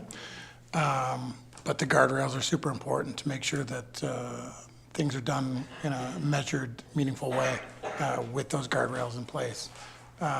So yes, policy is super important, making sure that people are aware of who's doing what and for what purpose.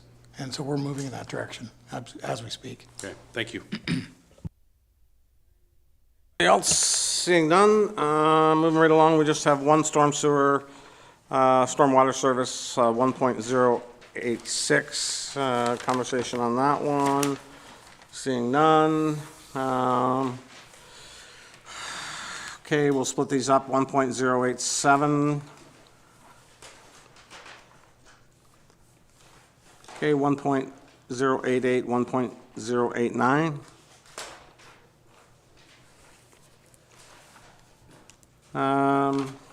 Councillor Carr?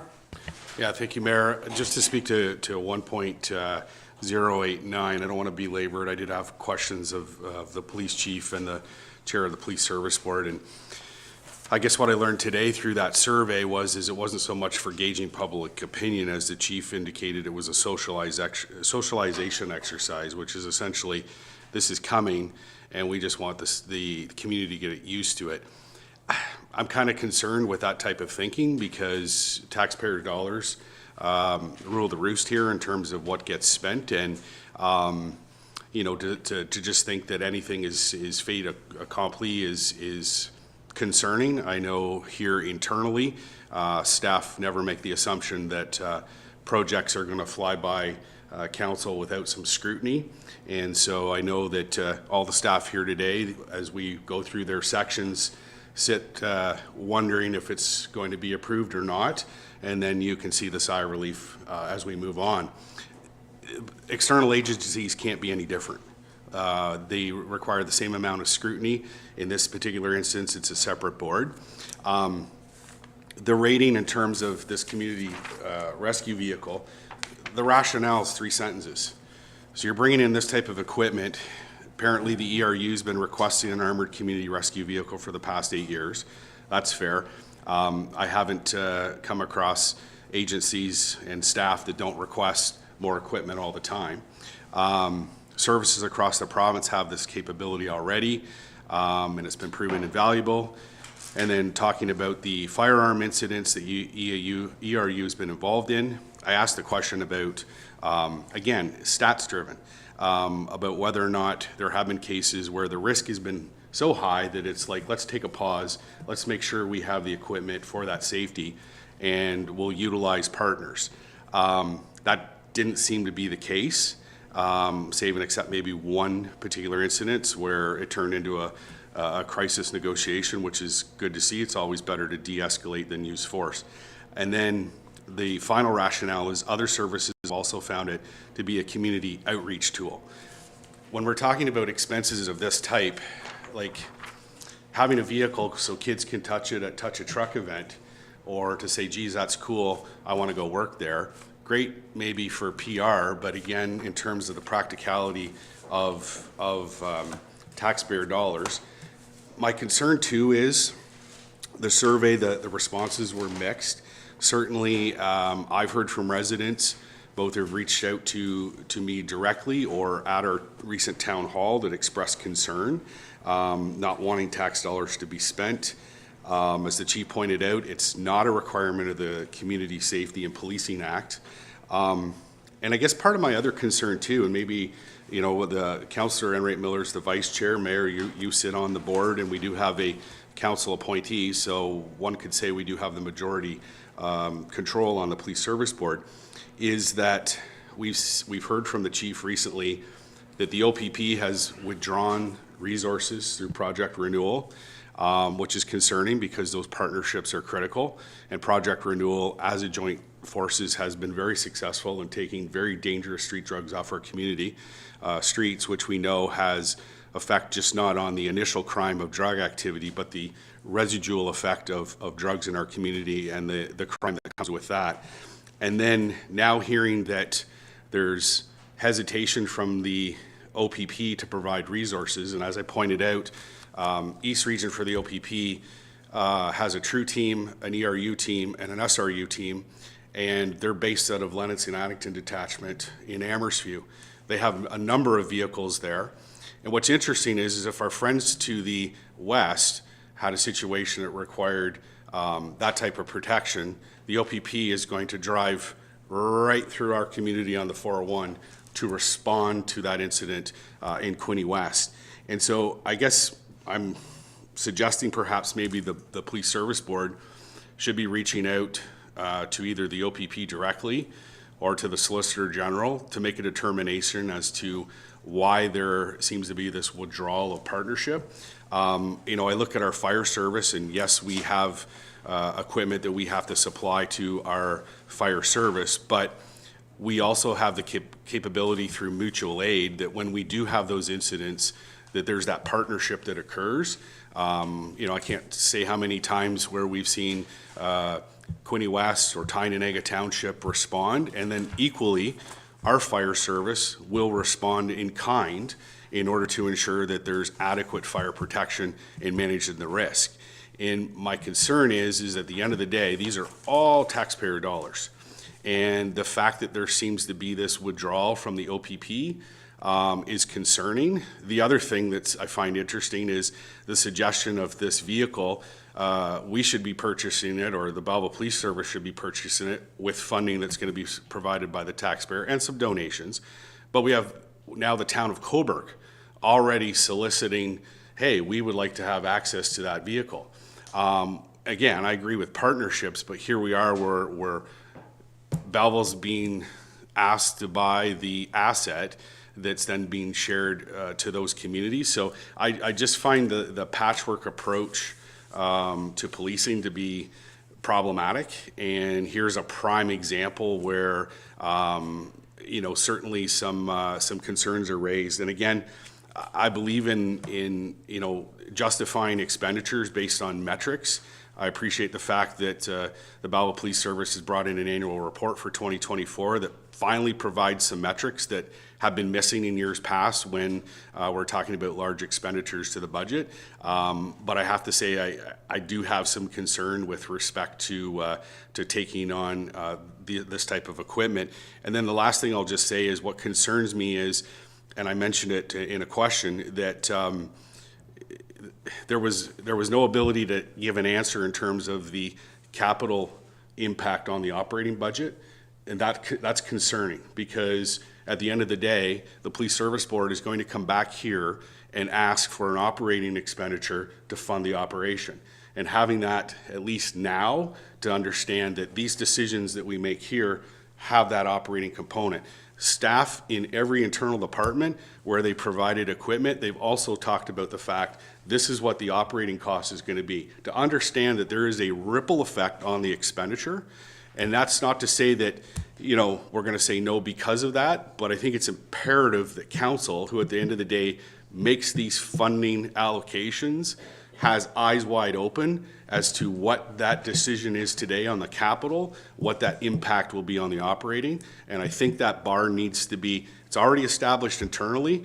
We need to make sure that we're stressing to our external partners that that bar is expected.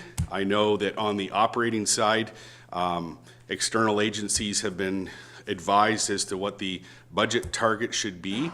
And as far as I'm concerned, the capital expenditures should be held to that same standard in terms of providing full information. Thank you. Councillor Thompson? Yeah, just to that about Cobourg wanting to utilize it, I'm hoping that the police board comes up with a some sort of charging for Cobourg to use it, so maybe in the long run we'll reap some benefits by having it, and we can job it out to Coburg, whoever may need it, because if we get the OPP, they charge us, so let's make sure that we charge the other one. So, thank you. Okay, Councilor Wright Miller? Thank you, Your Worship. And yes, when and if the vehicle comes to us, that will be charged out at a fee if it's used by another municipality. And as far as the ongoing costs for a vehicle such as this, and I think Chief Rod said this, it's a truck, so we know that there's insurance gas, just like any other vehicle in the fleet. Other than this may not be used as much as the other vehicles in the fleet. So I don't think that the ongoing costs are going to be astronomical. There'll be training, of course, around this vehicle for the staff, but again, it's a piece of equipment that would be in their arsenal to use, and we can say that we could borrow one from somewhere else, but again, when you're in a situation where you need to borrow such a vehicle, who knows if it would be available? Who knows the circumstances? And these are high-risk times when something like that might be needed. Could be a matter of life and death. So I think that now is the time to add this to the fleet, especially when there's other funding resources that are going to help to provide it. I am cognizant of taxpayers' dollars, but if this saves some lives for us down the road, I think it would be money well spent. Thanks. Okay, we'll move on then to 1.090 to 1.100.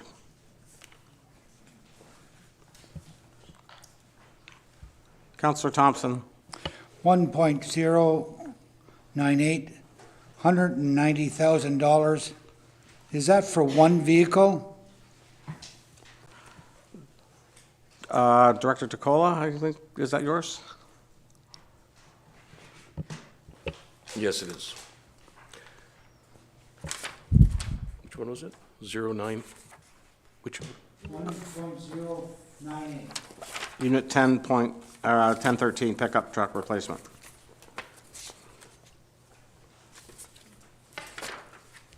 I believe there's that one with the boxes and stuff on the side. 190,000. Yeah, so that's a specialized vehicle. It is a single vehicle. It's a specialized used vehicle that has a valve turning actuator system on the front end and full box setup. So this is actually a mobile work site. It has GPS tracking, full hydraulic sets, so that it's able to control actuation of valves so that it works effectively, that we don't damage equipment and don't damage staff. It's fully self-contained. So it's not just a vehicle, there's lots of equipment in it. There's lots of equipment that's attached to that piece of equipment. Okay, thank you very much. Okay, anybody else? Seeing none. Wastewater, 1.101 to 1.107.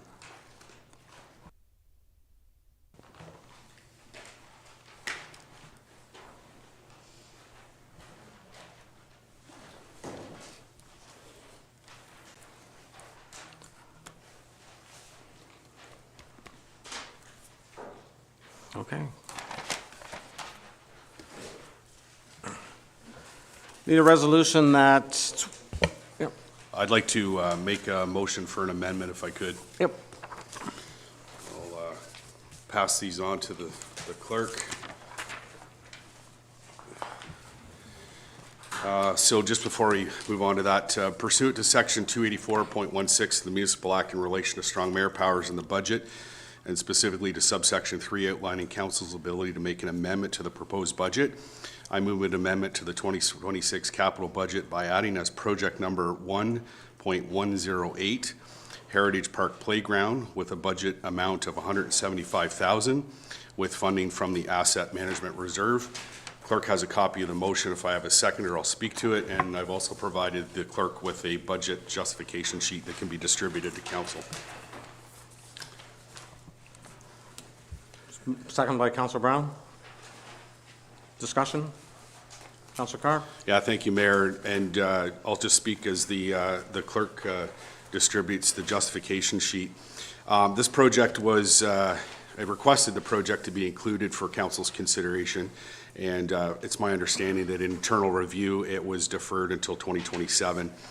And as it indicates in the project detail and justification, there is parkland dedicated at 28 Redwood Drive and 320 Farnham Road.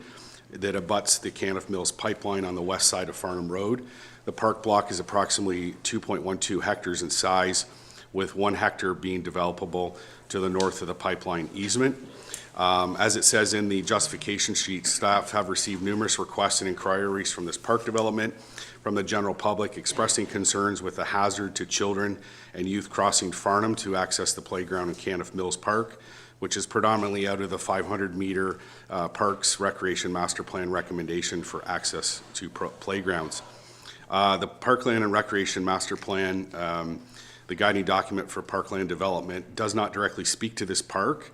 It does, however, provide guidance related to amenities and development as the city continues to grow, and noting the 500-meter radius that this particularly would provide a safety issue. Heritage Park is a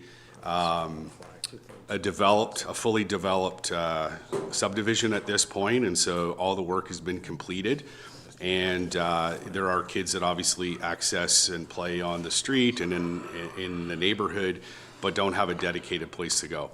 Farnham Road, as council is aware, continues to grow to the north, and the vehicle traffic has increased exponentially. There's been a 4-way stop put in at Farnham and Kipling. We hear reports of people not even stopping at those stop signs. TOS has implemented flashers. We still have issues, and certainly the police have been alerted to that for enforcement. But at the end of the day, what I'm hearing from, and what Councillor Brown and I are hearing from our residents, is the fact that they would like some playground equipment so their children could access it in a safe way in the neighborhood. The other side of it too is council knows that when we develop playgrounds and parks and with lots of amenities, and I'll point to the Cliff Sunny Belch Park as a prime example. There's an investment in that park of approximately $4 million with an enormous amount of amenities, but it also has an opportunity to bring community together. And so when children play, mom and dad and caregivers are able to, hang out in the park, and it builds that sense of community. So this investment here was to be deferred to 2027, but as the justification says, there's been numerous requests that obviously have been fielded by staff to bring this, have this justification, and then we're hearing it, and I've been fielding calls, and residents have been asked even about how do we get a petition, just to make it very clear that there is interest in this park. There is enough balance within the asset management reserve. Council's received updated balance amounts, and so $175,000 out of asset management. There is obviously a operational component to that, around $4,500 for additional maintenance costs and things of that nature. So overall, I think this is a good investment. It completes that neighborhood by providing some playground in a safe fashion for that particular development. And then at the end of the day, when the project, if it's approved by council, there's an opportunity then for staff to also go back to the developer. We have a 70-30 formula for assisting with playground funding, and so that's 175 could also be offset to a certain degree, depending on what could be reached as an agreement. Those are kind of my comments on that. I do have, through you, Mayor, one question to Director Reid. Director Reid, just in terms of having this brought forward as an amendment today, is there any concern from TOS in the ability to execute this project, having this amendment introduced today? Through the chair to Councillor Carr. No, it would align with some of the other parks we're doing. So it's Roland and his project management would be able to undertake it. Thank you. Yeah, so obviously it can be executed in a timely fashion, and there's a full justification there which will guide council in terms of how they would like to decide. And I'd like to request a recorded vote on this one as well. Thank you. Councillor Thompson, you had your hand up? Yeah, so the 175, is that making the playground area accessible for the equipment and including the equipment for this playground? Director Reid? Through the chair to Councillor Thompson, yes, it would include some playground and a small path. And asset management, how much money's in the asset management? Treasurer?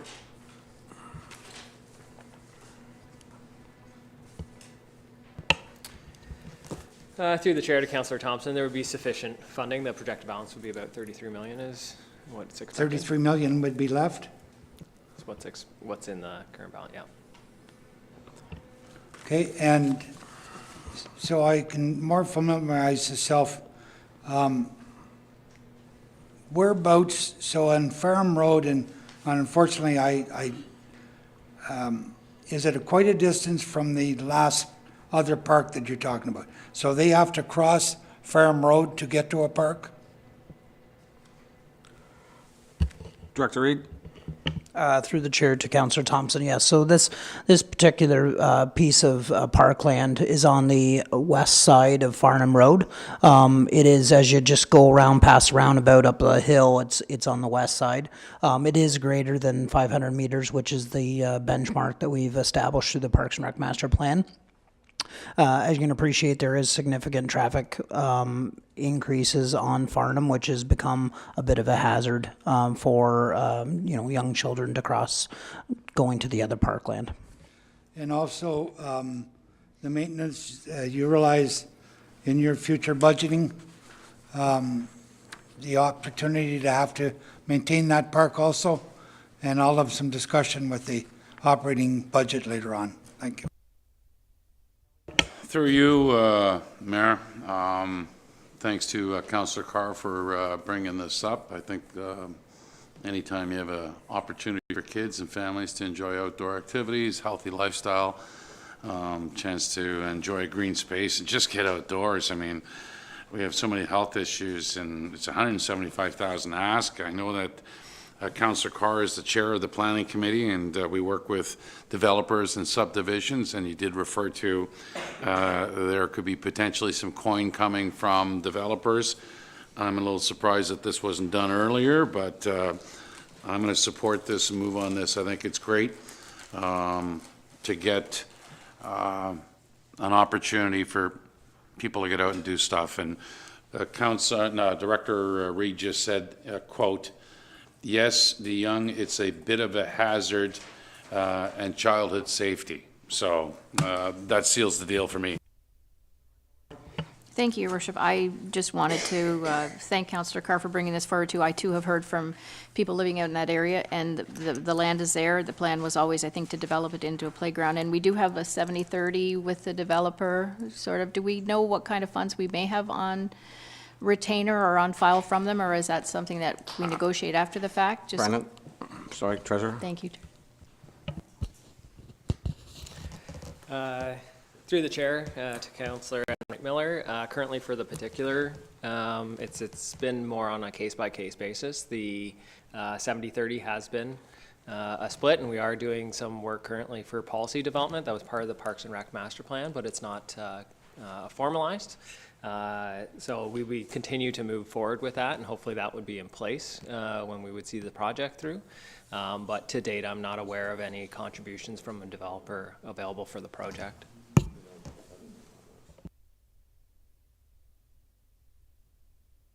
Councillor Brown?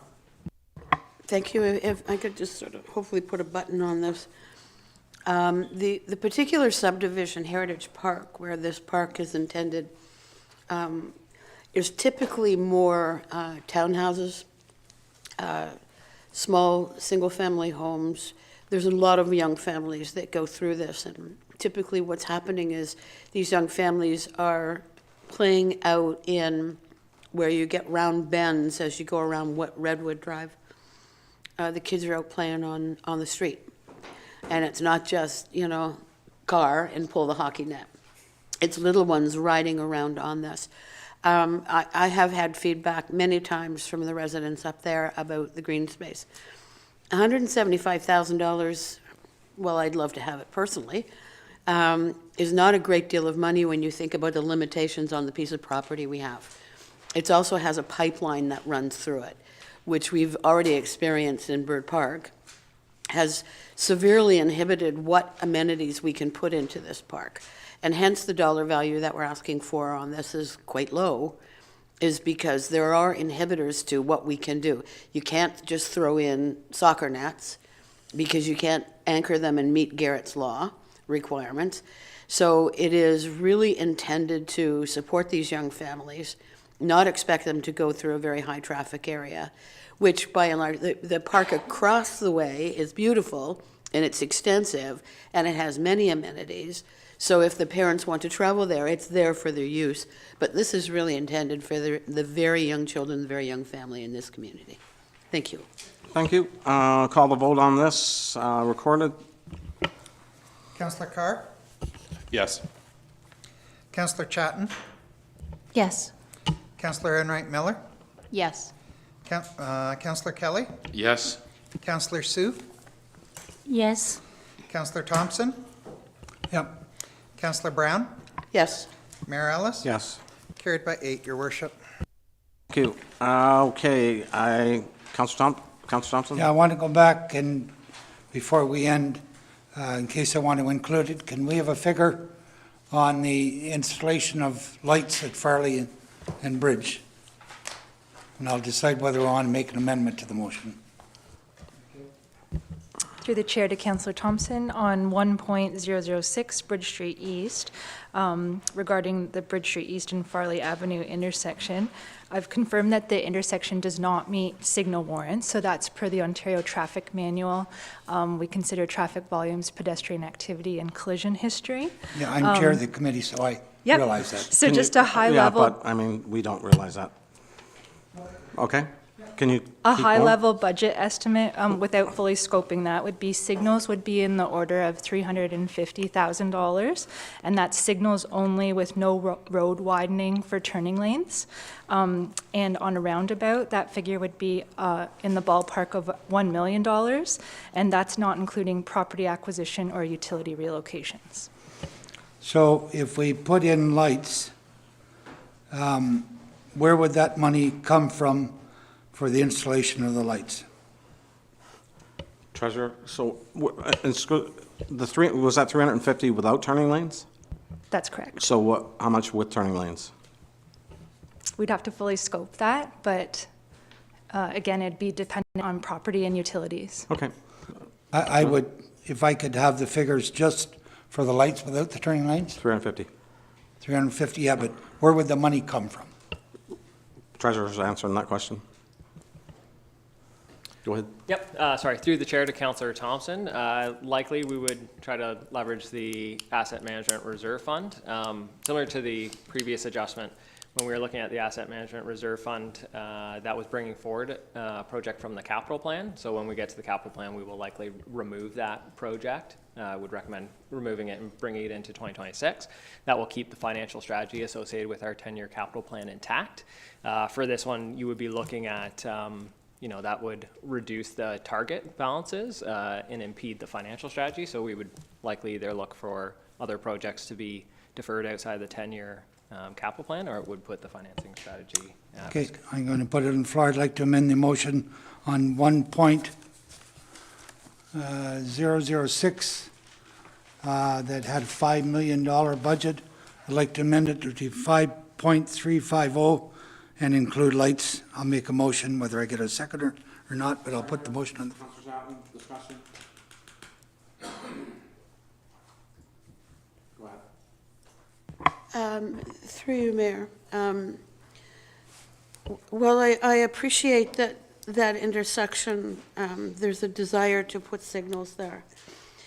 If it doesn't meet signal warrants, then we open ourselves to setting a precedent that we can just ignore the warrant work that we do and start putting signals and stop signs and crosswalks and many other things, I'm going to say willy-nilly across the city. I think the importance that we have learned from experiences like automated speed enforcement, like we have learned in terms of road investments, that the Thurlow speed study that was done, that the importance of the road conditions, what exists, the pedestrian traffic, the vehicle traffic. The warrants become the decision maker in how we move forward when it comes to transportation matters. So I am not prepared to support something at this stage that does not meet signal warrants for that part of the city.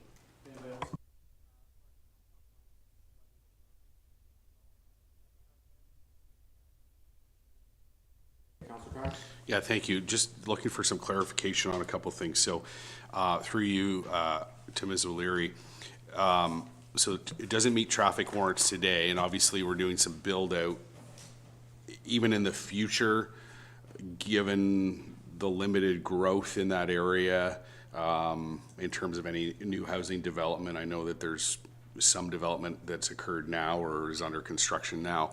But even fast forwarding into the future projections of traffic impact there would suggest that the warrants may not even be reached in the future. Is that fair to say? Through the chair, yes, that's fair to say. We typically project it out conservatively at a 2% growth per year. Okay, thank you. And then in terms of this particular project, through you, Mayor, to the Director of Finance, just to get clarification again, and I know the previous amendment that we looked at, it was a deferred into 2027, was part of the 10-year capital, so there was some projection there. This adjustment here wasn't anticipated anywhere within the 10-year capital is what you're suggesting, so therefore the 10-year capital would have to be adjusted, and a dollar equivalent of approximately $350,000 would have to come off of an existing project within that 10-year capital plan. Is that what I heard? Through the chair to Councillor Carr, that would be the ideal strategy we've put in place for so the decisions that we make here would impact our 10-year capital plan. They work together. The 2026 budget is included, as well as the rest of the 9-year program. So what that will do is it will impact our reserve fund balances that we made and planned for both funding the existing 10-year capital plan, as well as the targeted balance that we were looking to meet for the asset management plan. If we add the 350, then we will be below target and jeopardize future needs, or we would need to work within the plan to defer other items out. And if I could, and I know this is somewhat on the spot, and I don't know if this has been contemplated, but is there anything within the 10-year capital plan that would be a replacement or a withdrawal to offset this associated costs? Is there anything that grabs your eye, I guess, that would make that? And I recognize I'm asking the question. Again, I don't know if this has been contemplated before today's meeting and you have an idea, so I don't want to ask an unfair question of you, but would there be anything that would stand out in your mind that would say, hey, we could take this off? And if it's a difficult question, you can't answer it, just tell me you can't answer it, and that's fair, because I don't want to put you on the spot. You can tell by a smile. Through the chair to Councillor. That's why I'm clarifying. I can tell by the smile. Carr, yeah, I would probably not comment on that. I think you know, there are a number of corporate areas. I think you would look within the existing portfolio of maybe renewal activities, but we. You know, I can assure council we were very diligent in what we brought forward and making sure that we deferred items and left only, you know, the most valid projects supported by plans and asset data. Okay. So, thank you. Yeah. So you said warranted. Is it even close to being warranted? I don't have the numbers, Okay. but When I go down to the next intersection, would you have what that's warranted on Dundas Highway 2 and Farley? Like, I drive that every day, so I have more trouble getting out of the one than the other. Or Hague and Highway 2. we could bring some figures back. Because if I get that's of complaints on interest. Highway and all the intersections, but, I mean, I don't see anything in our capital plan for any of those intersections. Okay, anyways, Councilor Emery Miller? Thank you, Worship. I drive it every day too, Hague Road, that intersection going across Highway 2 and Farley. They're both kind of treacherous. Is there any other alternative? And realizing that the train tracks are right there, and when the train tracks are down and people are stopped, it's even worse, you know, and then the backup of traffic going every way. it lends itself not to be very cooperative for any type of signaling, but is like a four-way stop. Is there something else that might help with the traffic flow? Any thoughts? Through the chair, it is a recommendation in our 2014 Transportation Master Plan to investigate an overpass at that location, a grade separation between the road and the rail.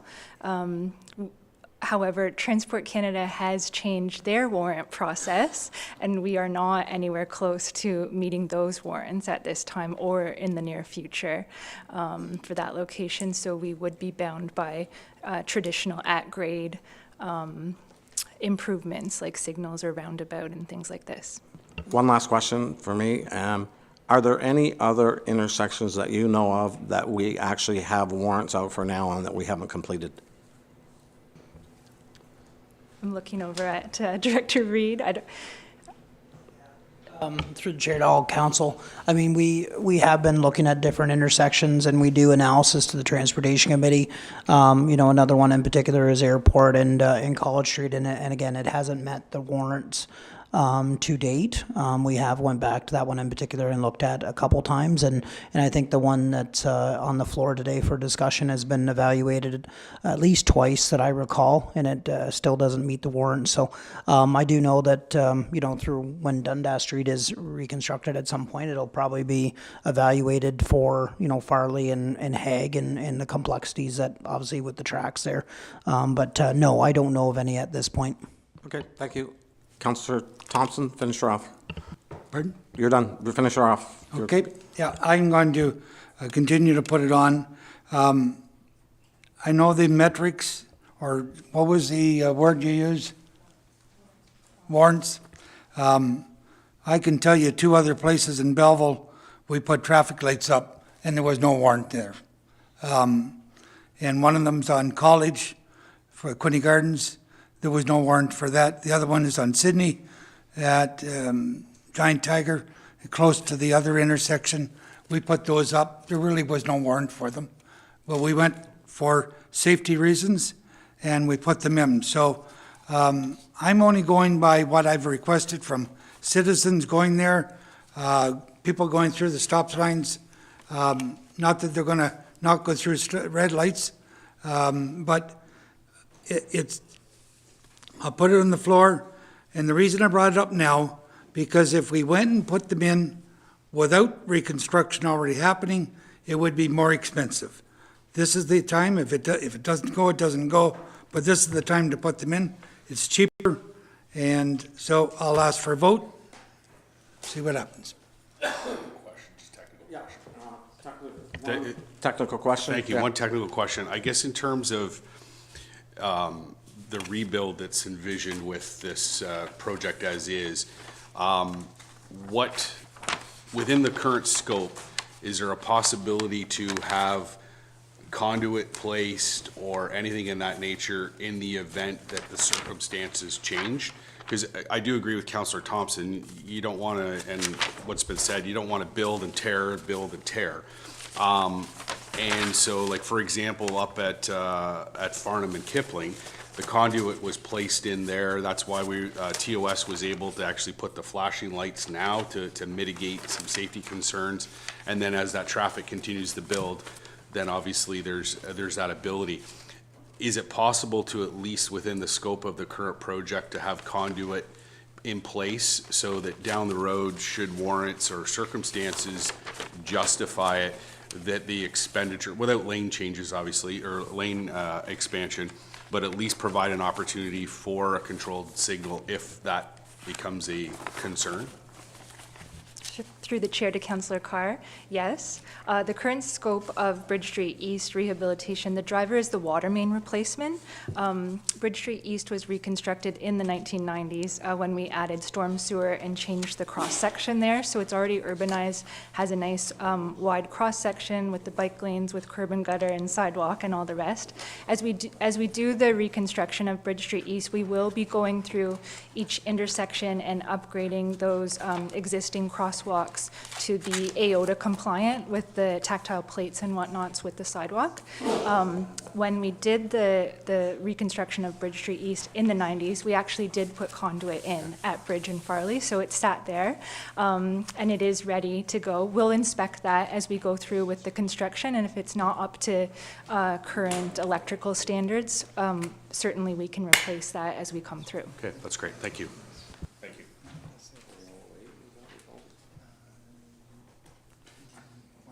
Okay, anybody else? Okay. We need a vote on it? Yeah. Did we vote? No, we're just calling vote. Sorry. Anybody else, all in favor? I need to see your hands. Fail. Okay. Now we gotta get back to past that. Yeah. Okay, I need a motion for 101 excluding, 101 to 1.108 now, excluding 1.064. To be moved? Okay. Start over. I need a motion for capital issues 1.001 to 1.0108, excluding 1.064. To be moved by Councillor Kelly, seconded by Councillor Brown. Discussion, all in favor? Carried. Next 10-year capital plan. Questions to the 10-year capital plan? See, you get a good presentation. Nope. Okay, I need a motion as amended here, I guess. Resolution that the 10-year capital plan be approved, that the 10-year capital plan be amended to move playground project under growth forecasted in 27, be moved to 26 with funding provided from the Asset Management Reserve Plan, and that pertains to number 2008, I believe, right? What do we call that? 108. Yeah, okay.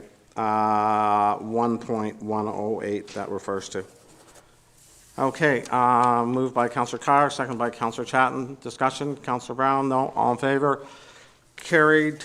Rise and report that the Committee of the Whole does now rise and return to Council at 11:37, 38, 39, 40. Sold. Moved by Councillor Chatton, Councillor Carr, all in favor. Carried. Bylaw number 2025-169, a bylaw to confirm the proceedings of a special council meeting held on November 18, 25. Bylaw 25-169 be read and passed. Moved by Councillor Chatton, second by Councillor Miller. Discussion, all in favor? Carried. Motion to, okay, before this, just want to thank staff on all the budget, all the time you put into it, all the time you put into the operating so far.